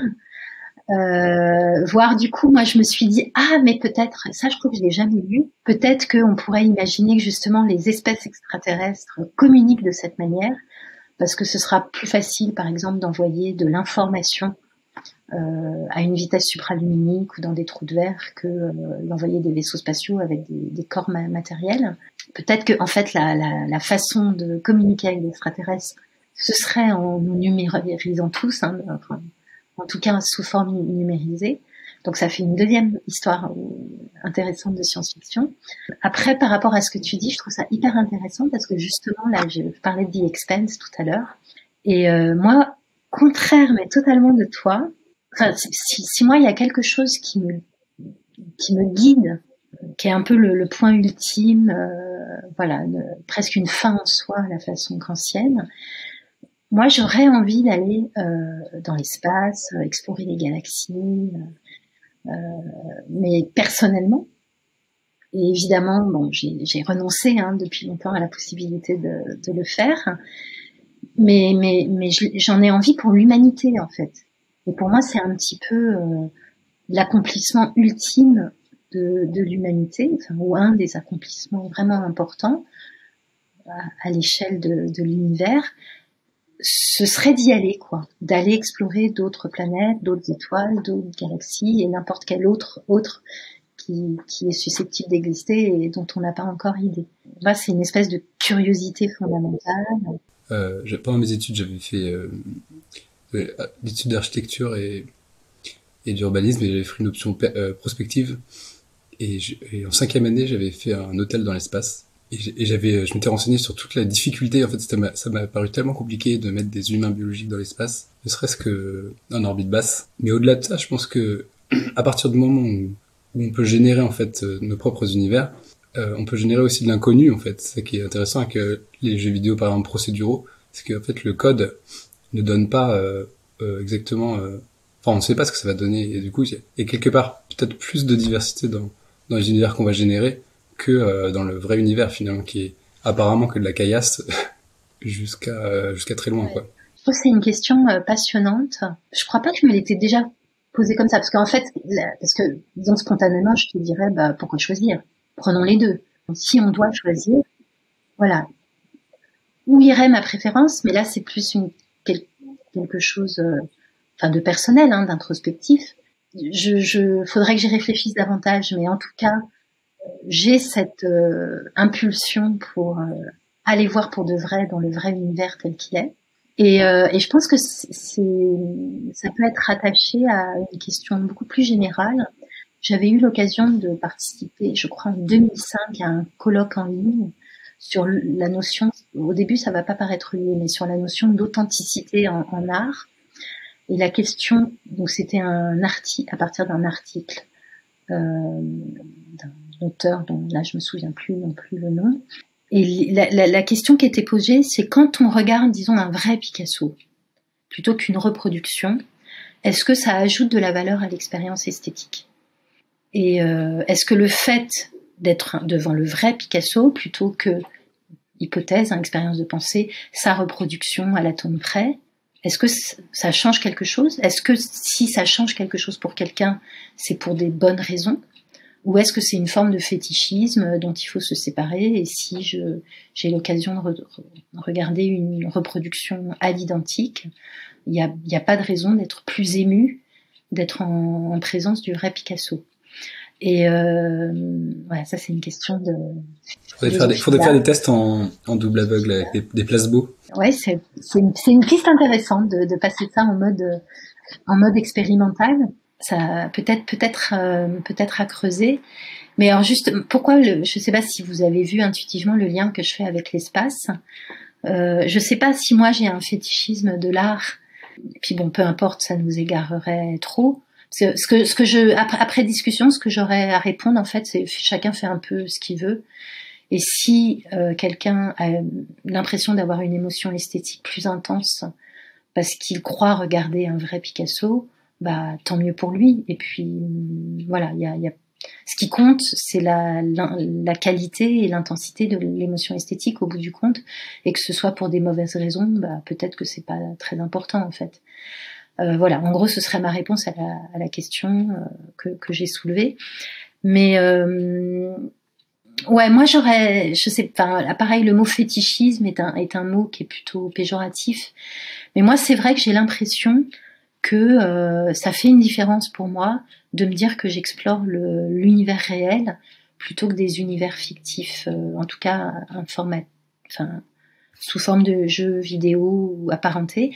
Et j'avais même eu, parce que évidemment le monde virtuel m'intéresse beaucoup depuis très longtemps, et je m'étais procuré il y a aussi très très longtemps, une vingtaine d'années, un logiciel de création de monde virtuel.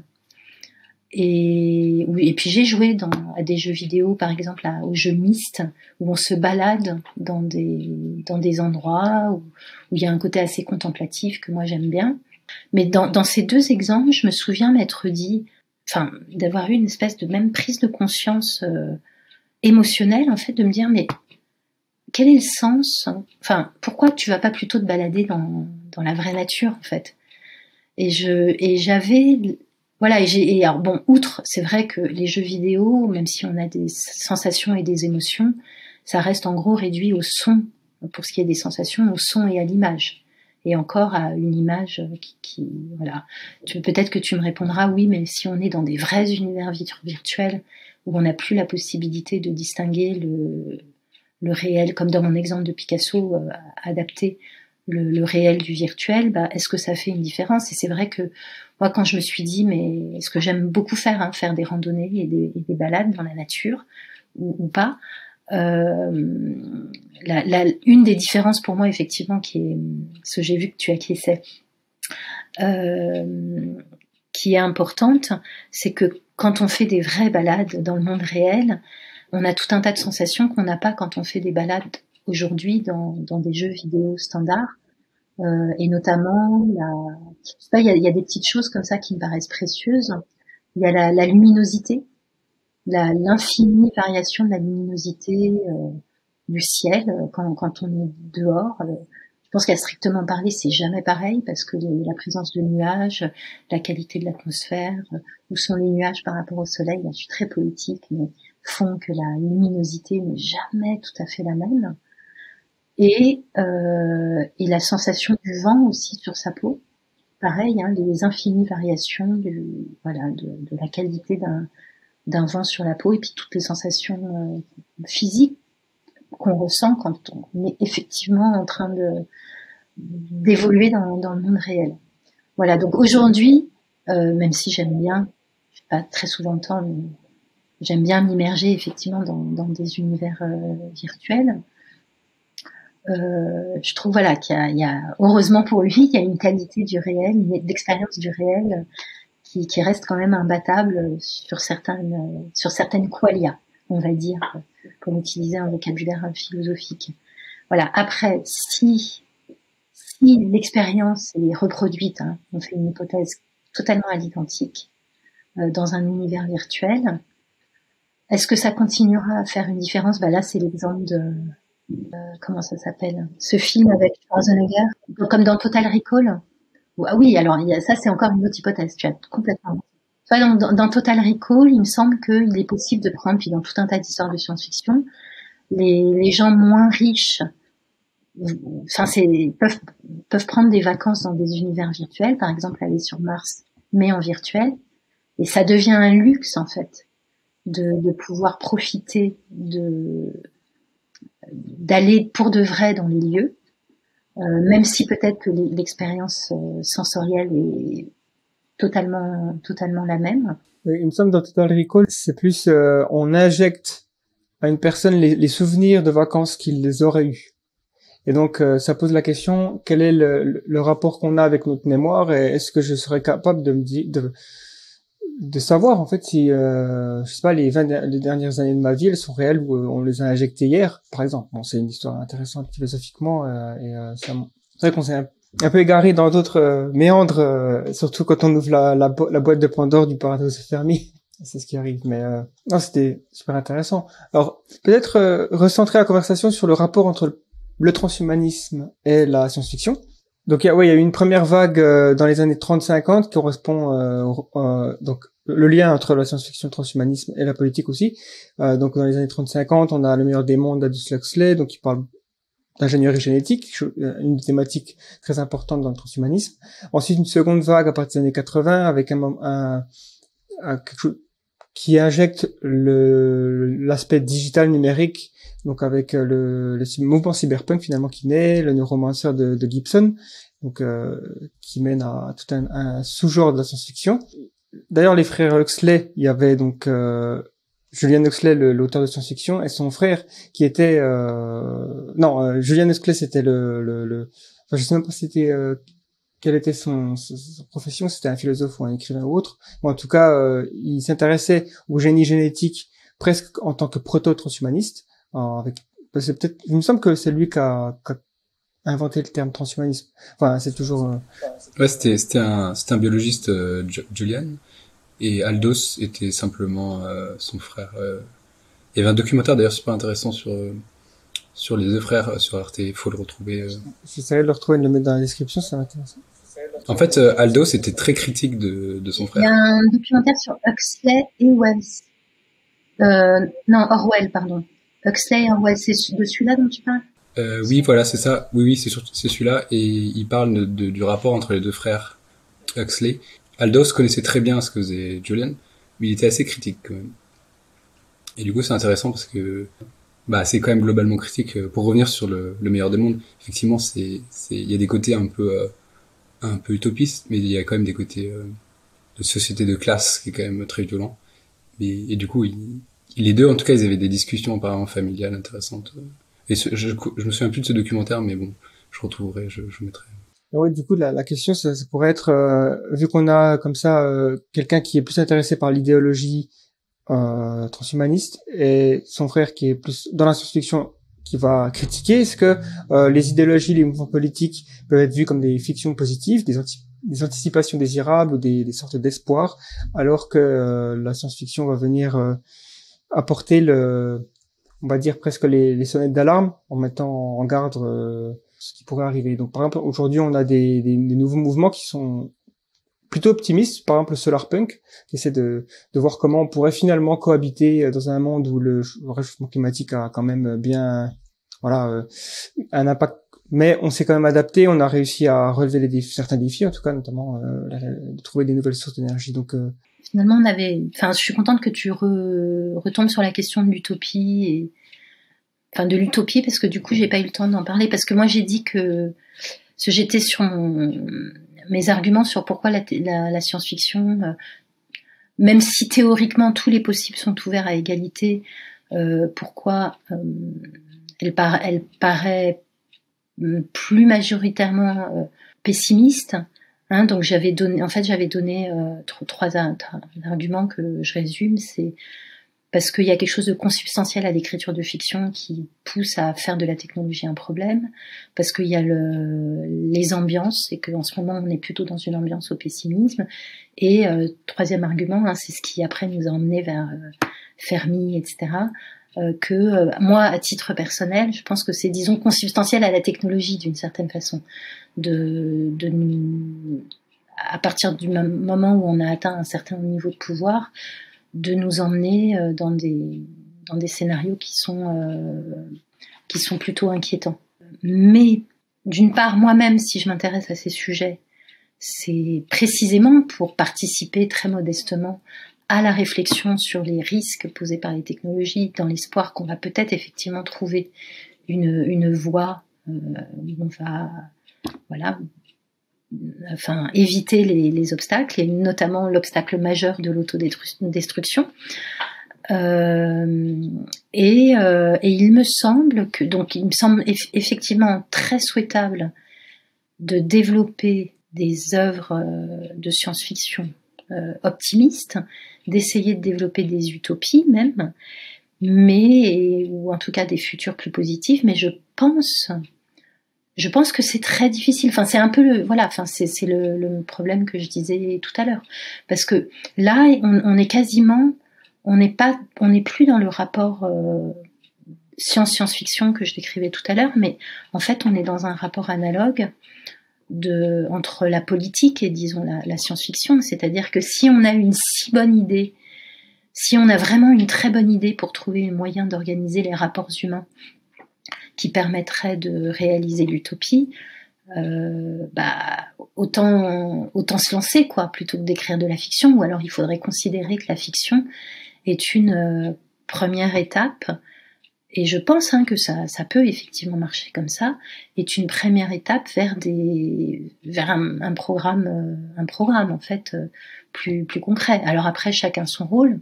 Je pense que il y a peut-être des auteurs de science-fiction qui sont prêts à se convertir en leader politique. On a bien eu, c'est arrivé, on a eu des acteurs qui sont devenus aux États-Unis ou plus récemment en Ukraine des leaders politiques. Donc pourquoi pas des auteurs de science-fiction, enfin des leaders politiques et même des présidents. Donc pourquoi pas des auteurs de science-fiction. Après, faut avoir envie. Enfin, c'est pas le même genre de vie, c'est pas les mêmes compétences. Donc, on peut se dire que peut-être que certains auteurs de science-fiction sont prêts à imaginer des utopies, mais pas au travail concret dans le monde réel qui consisterait à faire en sorte que l'utopie vienne au jour. Je suis en train de me contredire moi-même, en fait, là. Surtout que j'avais envie de dire aussi que généralement, utopie et mouvement politique, ça va pas bien ensemble dans l'histoire. C'est souvent le prétexte pour commettre des atrocités, c'est d'avoir une utopie. En tout cas, quand on regarde l'histoire du XXe siècle. Et donc, je me dis, un programme politique qui a vraiment des idées très utopiques et qui est prêt à utiliser, on va dire, une sorte d'ultra-utilitarisme pour y arriver. Donc, il faut casser quelques œufs pour faire une omelette. On obtient des génocides, quoi. Donc, ouais. Alors, sans aller jusque-là, moi je trouve ça un petit peu une vision là pour le coup très noire de l'histoire ou de l'actualité, parce qu'on peut considérer, même si évidemment ça n'est pas sans défaut, mais que les démocraties, toutes les démocraties, vivre dans une vraie démocratie, même si elle peut avoir des défauts, qu'il y a des gens qui sont exploités, etc. C'est vivre en fait déjà en utopie. On a peut-être tendance à l'oublier.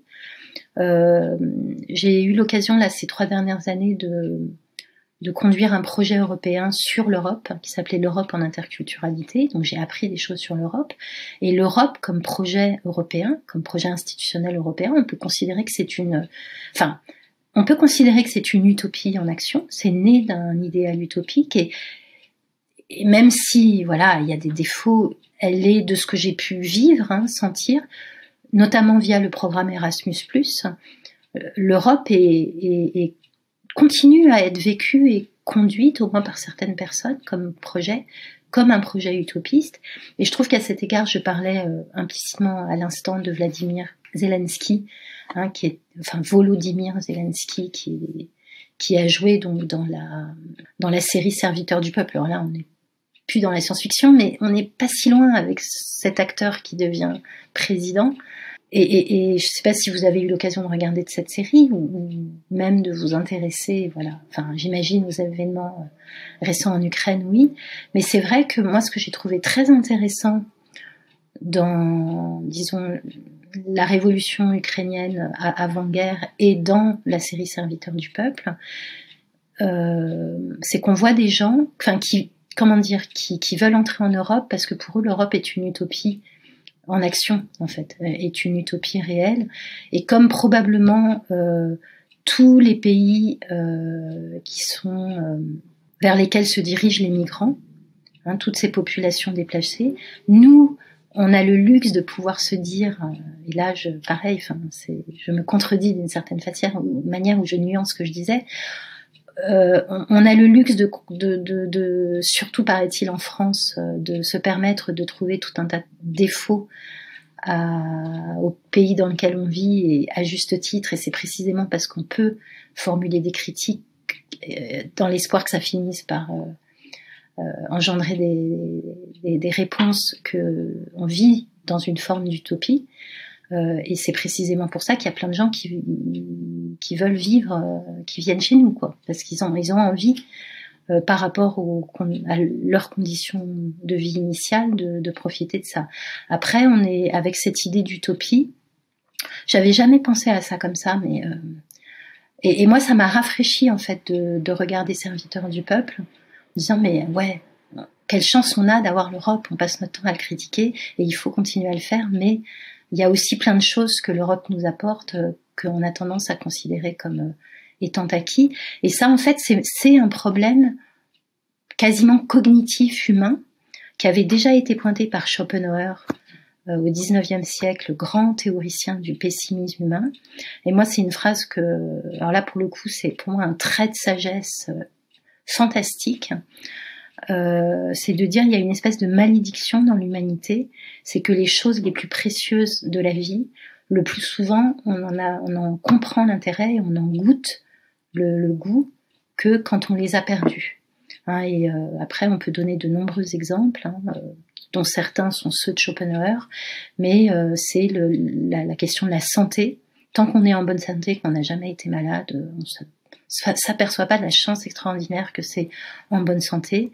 Ça marche pour l'amour aussi, que de gens qui ne découvrent l'importance d'une personne avec laquelle ils étaient en couple, et de l'amour qu'ils partageaient qu'au moment où la personne s'en est allée.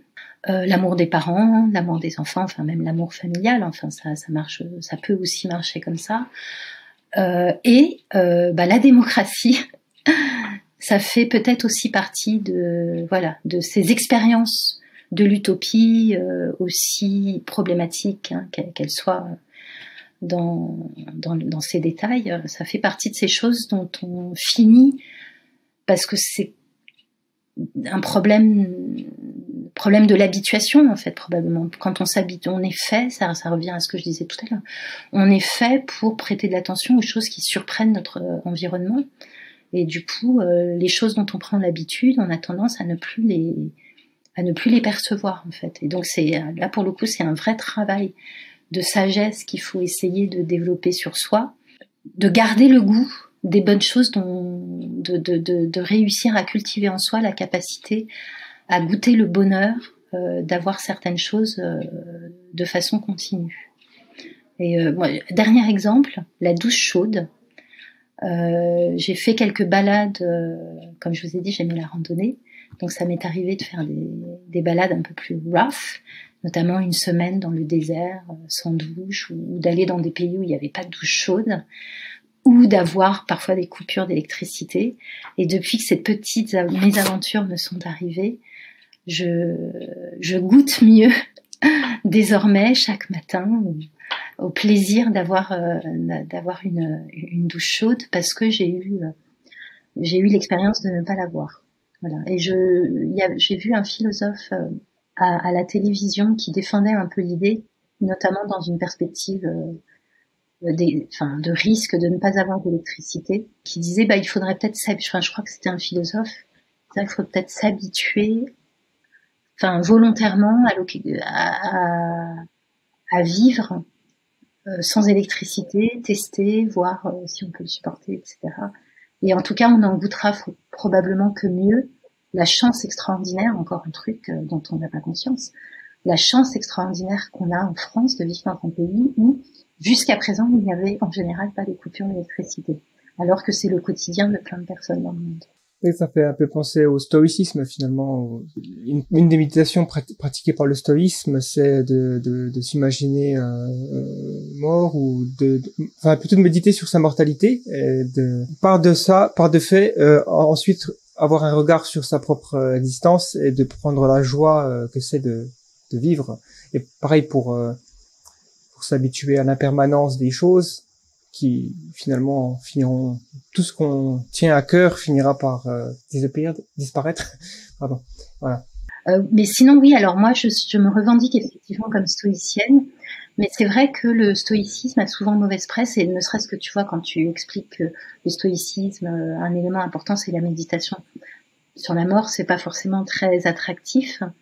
Et donc moi je revendique, il faudrait que j'écrive peut-être un livre sur le sujet, mais un stoïcisme dans la joie en fait.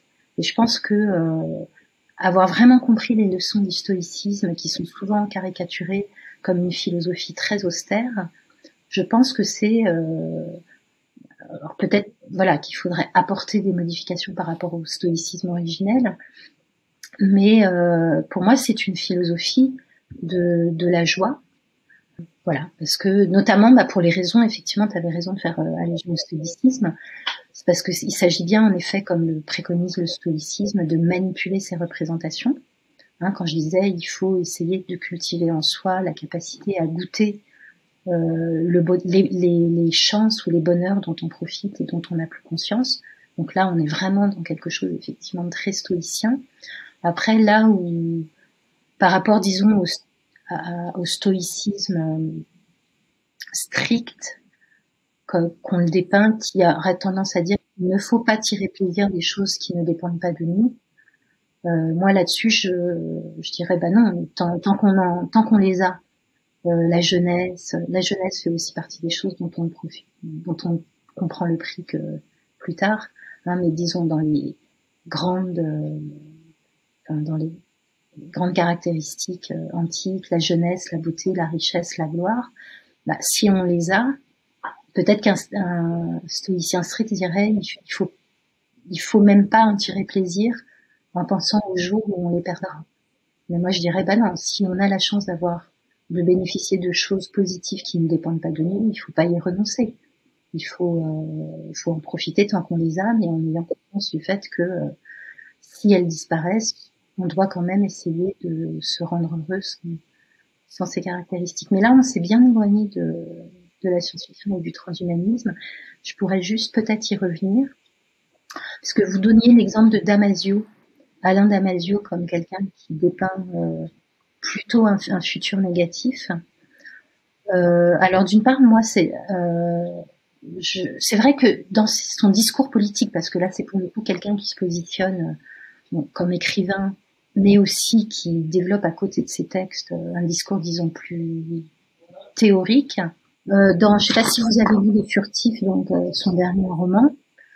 Il y a une réflexion sur la technologie et en particulier sur l'accaparement du monde par le capitalisme, ça c'est sûr. On n'en a pas du tout parlé de cette question, mais elle est quand même centrale, hein, les liens entre technologie et capitalisme. Donc il y a une réflexion sur la technologie, mais moi ce qui m'a énormément plu dans ce roman, entre autres choses, hein, mais c'est qu'il y a des zones d'utopie en fait. Hein, et il y a toute une partie du roman où justement il met en scène des personnages. Alors après on peut adhérer ou pas politiquement, ça c'est un autre sujet, mais à l'intérieur de l'histoire du roman, il y a des groupes de personnages qui développent des formes de vie alternatives utopiques. Et cette question utopique, elle est, de ce que je vois depuis 1 an ou 2, en émergence. Je pense qu'il y a peut-être un ras-le-bol qui commence à s'exprimer. Alors vous en parliez un peu, en parlant du solarpunk et biopunk, mais en tout cas ça commence à se voir en France. Moi j'ai vu autour de moi plein d'initiatives pour développer plutôt une réflexion autour de l'utopie. Je connais quelqu'un qui fait des ateliers d'écriture autour de l'utopie. Mathias Echenet, qui dirige La Volte, qui donc publie les romans d'Alain Damasio, a fait savoir, et je crois que c'est en route, qu'il voulait développer une collection dédiée à l'utopie. Et je peux lui faire de la pub. J'ai un de mes collaborateurs qui s'appelle Ariel Kirou, que vous connaissez peut-être, qui jusque-là a écrit des essais, mais a un projet, je pense pas que ce soit un secret, d'écrire plutôt une fiction qui serait côté utopie. Voilà, donc il y a quelque chose autour de l'utopie qui se développe, même si je pense que c'est très difficile et de réussir à faire quelque chose qui marche sur ce plan-là. Et dernier point, c'est vrai que je disais, on n'a pas beaucoup parlé des problèmes, enfin de la question économique en fait, et plus précisément du capitalisme. Je pense que c'est un point important, c'est-à-dire que quand on réfléchit au développement, disons à court terme de la technologie, moi je vous ai dit pourquoi de façon très fondamentale, même si à titre personnel j'aime bien la technologie, et je suis jamais la dernière à l'utiliser. Sur le long terme, je crains qu'il y ait quelque chose de consubstantiel qui fasse que on n'arrive pas à faire ce qu'il faut sur le plan moral pour maîtriser les pouvoirs technologiques qu'on se donne. Mais sans aller si loin, à très court terme, je pense que c'est pas la technologie en fait qui pose problème, le développement technologique, mais c'est que la réalité socio-politico-économique actuelle, c'est que le développement technologique est complètement imbriqué avec le système économique capitaliste, et que c'est un système de reproduction de la compétition darwinienne, pour faire simple, où chacun essaye d'être en avance sur les autres pour pouvoir produire des innovations, les vendre et donc continuer à subsister, et que ça c'est un système qui avance de lui-même en fait sans être guidé par une volonté commune. Et donc on se retrouve dans des situations humaines, individuelles, où plein de gens participent au développement de technologies dans le cadre de leur profession parce qu'ils ont besoin de vivre, et de technologies avec lesquelles ils sont pas en accord en fait.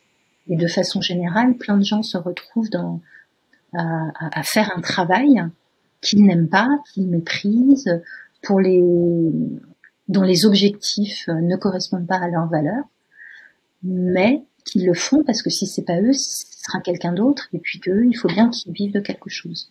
Voilà, donc et ce système qui se nourrit de lui-même, enfin qui avance sans personne, sans programme collectif sans projet collectif. Après, projet collectif, c'est toujours très compliqué. C'est aussi une source d'inquiétude. Et puis je passe sur la production grandissante d'inégalités, etc., qui fait aussi, semble-t-il, intimement partie du système. Donc on peut avoir des raisons nécessaires d'avoir des doutes sur la technologie, mais le système économique en ajoute un élément de contingence. Autrement dit, disons que je poserais plutôt ça sous forme de question. Peut-on imaginer un futur de l'humanité où se développe la technologie positif, qui continue à être ancré dans le système libéral capitaliste dans lequel on est aujourd'hui? Est-ce qu'une utopie est possible avec ce système économique mondialisé là, ou bien est-ce qu'il faut imaginer dans nos utopies nécessairement un autre système économique associé au développement technologique? Bonne question, je pense pas qu'on va y répondre là tout de suite, mais c'est un bon sujet effectivement de réflexion. Je pense qu'il doit y avoir forcément des utopies liées à des idéologies comme l'anarcho-capitalisme ou je sais pas, les ultra-libertariens. Peut-être qu'ils ont une vision, par exemple un capitalisme sans aucune régulation, sans gouvernement, un truc qui fonctionne tout seul, avec une super intelligence artificielle, un truc comme ça qui pourrait fonctionner, mais bon.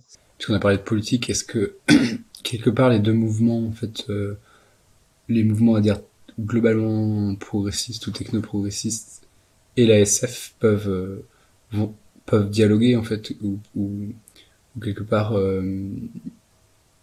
est-ce qu'ils vont s'observer mutuellement, ou alors même prendre leur distance l'un vis-à-vis de l'autre, ou alors il peut y avoir des sortes de dialogues, je veux dire, conscients et assumés.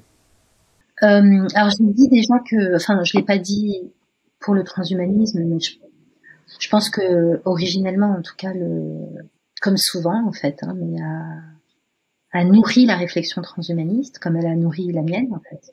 Et parfois je l'ai peut-être déjà dit aussi à Transvision, que ma vision c'est que la science-fiction parle au conditionnel. Hein, et si on faisait ça, qu'est-ce qui arriverait? Donc on est sur le mode de la fiction, de l'hypothèse.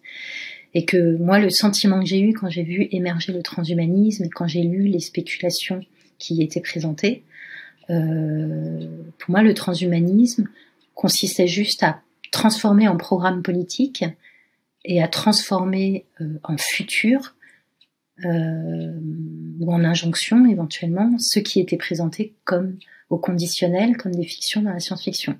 Hein, sur le mode, alors typiquement vous mentionniez à l'instant Ray Kurzweil, sur le mode non seulement soit le futur, enfin je parlais de futur et d'injonction, donc soit c'est sur le mode on est plus et si il arrivait ça, qu'est-ce qui se passerait, mais il va arriver ça, voilà comment le futur, donc une singularité va se développer, hein, il va arriver ça, et puis l'injonction, et donc il faut faire ça, il est souhaitable de faire ça, il faut développer des technologies, par exemple, qui nous permettraient de nous connecter façon cyberpunk. Voilà, donc en tout cas, pour moi, il y a clairement, historiquement, la SF a nourri le transhumanisme, et quand je lisais le programme transhumaniste, quand j'ai lu au début le programme transhumaniste et qu'il se donnait la peine de donner des exemples, chaque exemple, en gros, je pouvais penser à une histoire de science-fiction que j'avais lue qui racontait cette hypothèse. Alors après, le transhumanisme, il y a eu forcément les auteurs de science-fiction ont pris connaissance de l'existence du transhumanisme, ont même participé à son émergence. Hein.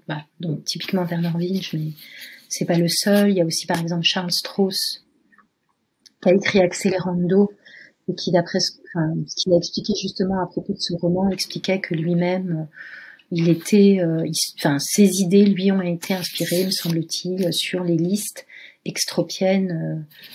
Je ne sais pas s'il y participait, mais en tout cas qu'il les lisait.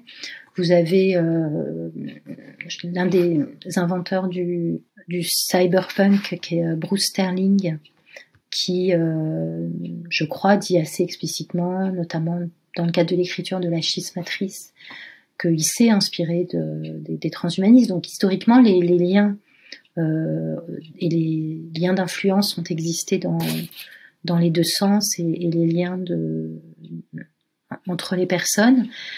Alors après, voilà, est-ce que ça peut aller plus loin? Est-ce que ça peut être construit? Ouais, enfin, je sais pas si ça va arriver, mais en tout cas, je pense que ça peut être une piste intéressante à développer. Je sais pas, oui, de solliciter des auteurs de science-fiction, de faire des espèces peut-être de writers' room.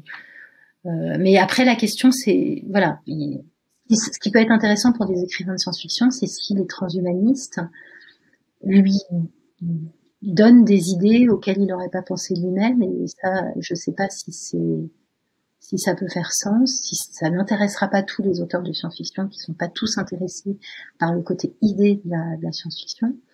Mais je pense en tout cas, oui, qu'il y a la possibilité de mettre en place des dispositifs un petit peu plus construits.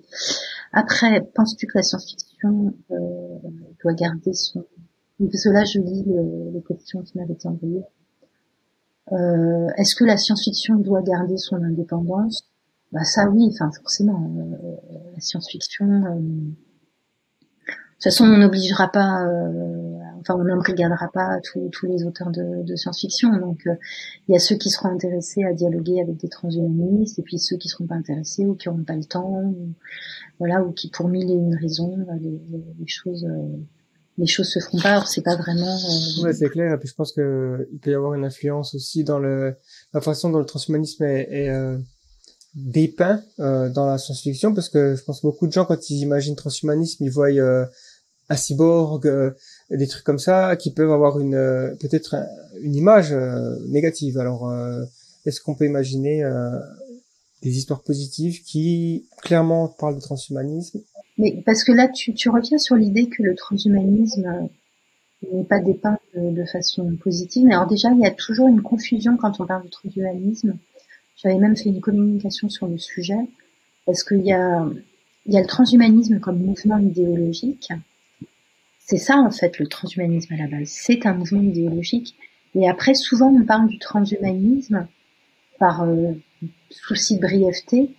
On parle de transhumanisme, en fait, pour désigner les utilisations, les technologies dans leur ensemble qui seraient susceptibles d'être utilisées par, voilà, qui intéressent les transhumanistes, en fait. Je sais pas si vous voyez la différence. La recherche politique, dans le sens où il y a toujours, qu'on le veuille ou non, que les auteurs le veuillent ou non, il y a toujours leur vision politique, en fait, qui transparaît. Je pense qu'il n'y en a pas beaucoup qui sont réellement, comment dire, militants, on va dire. Je vois pas comment ils peuvent ne pas laisser transparaître leur vision de la société, en fait, dans leur art. Alors, tu parles de qui, là? Tu parles des auteurs de science-fiction ou des auteurs des auteurs transhumanistes? Oui, des auteurs, ouais. Alors, oui, c'est sans doute vrai de façon générale. Voilà. Après, vous avez au moins des exceptions. Enfin, à nouveau, je dirais, théoriquement, quand on écrit de la fiction, on a le droit à tout, et y compris, et ça fait partie de l'intérêt de la science-fiction, de passer par des porte-voix qui ne portent pas les valeurs qu'on défend. Parce que s'il y a que dans une fiction les personnages qui portent les valeurs qu'on défend, ça rend pas la fiction super intéressante. Après, oui, sans doute que les auteurs vont avoir tendance à valoriser les personnages et les péripéties de l'histoire qui vont plutôt dans leur sens, leur vision du monde et leur vision de ce que pourrait devenir le monde. Ou alors ils dénoncent et c'est visible. Voilà. Après, il y a beaucoup d'exceptions. Il y a l'exception de Robert Heinlein, encore un auteur, un des grands classiques dont j'ai pas parlé, qui a écrit des romans très différents sur le plan des valeurs et qui a été tour à tour d'être accusé d'être un réac de droite et un ignoble anarchiste de gauche. Les deux grands romans qui s'opposent au point de vue des valeurs étant plutôt du côté classé à droite, même si voilà, on peut toujours discuter, Étoile garde à vous, et qui a été adapté dans son titre original d'ailleurs, Starship Troopers. Et vous avez de l'autre côté En terre étrangère, je crois que le titre original c'est Stranger in the Strange Land. C'est pas lui qui avait dont Musk était fan? Ah, c'est super intéressant. Alors, je suis pas au courant de cette histoire, mais Robert Heinlein, c'est peut-être pas de Mars qui parlait. Enfin, je crois que c'est sur Mars, et c'était une société un peu réactionnaire qui revenait en fait sur Terre pour punir. Enfin, c'est un peu l'histoire des États-Unis, mais extrapolée dans l'espace. Non, mais en tout cas, c'est intéressant parce que de même que je vous ai dit que je trouvais que Brian Stapleford... Ah non, je vous l'ai pas dit en fait. Je trouve que l'avenir tel qu'il enfin les enjeux tels qu'ils se développent autour du transhumanisme, enfin le développement institutionnel du transhumanisme, moi l'auteur qui me semble le plus proche sur ces questions transhumanistes de la réalité, enfin de ce qui est en train effectivement d'advenir, c'est à nouveau Brian Stapleford dans la série Immortalité. Mais moi quand je vois la course à l'espace qui se met en place, ça me fait penser non plus à Brian Stapleford, mais à Robert Heinlein dans son Histoire du futur, qui commence par, je crois que c'est le premier livre, par un livre qui s'appelle L'homme qui vendit la lune, enfin dans sa traduction en français. Et alors ça fait très très longtemps que j'ai lu ce roman, mais le titre parle assez de lui-même, quoi. Il y a toute la problématique de la privatisation de l'exploration de l'espace. C'est l'orientation qu'on est en train de prendre en ce moment, de la privatisation de l'exploration spatiale et peut-être de la privatisation des planètes.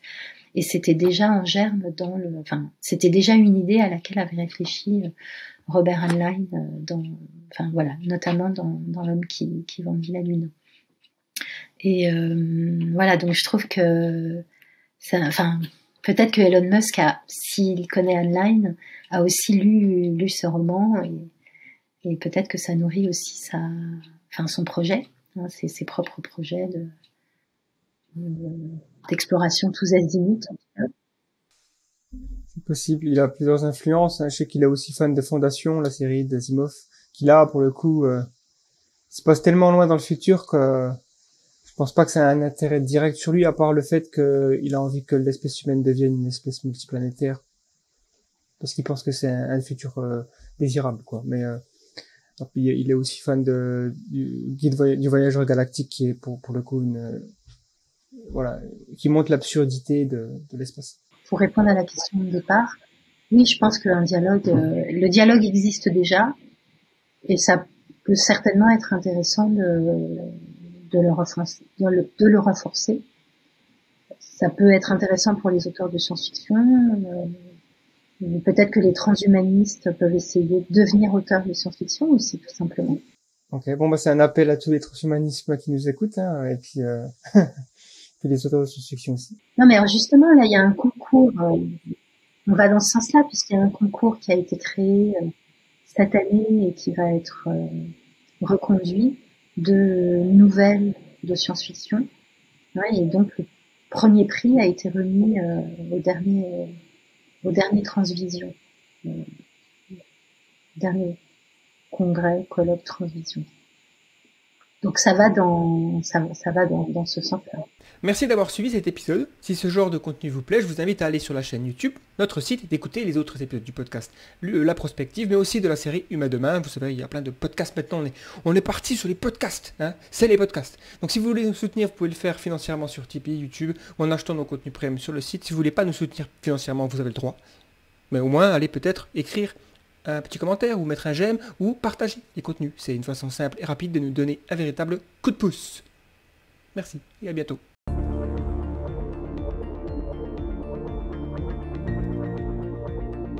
Le podcast Humain Demain.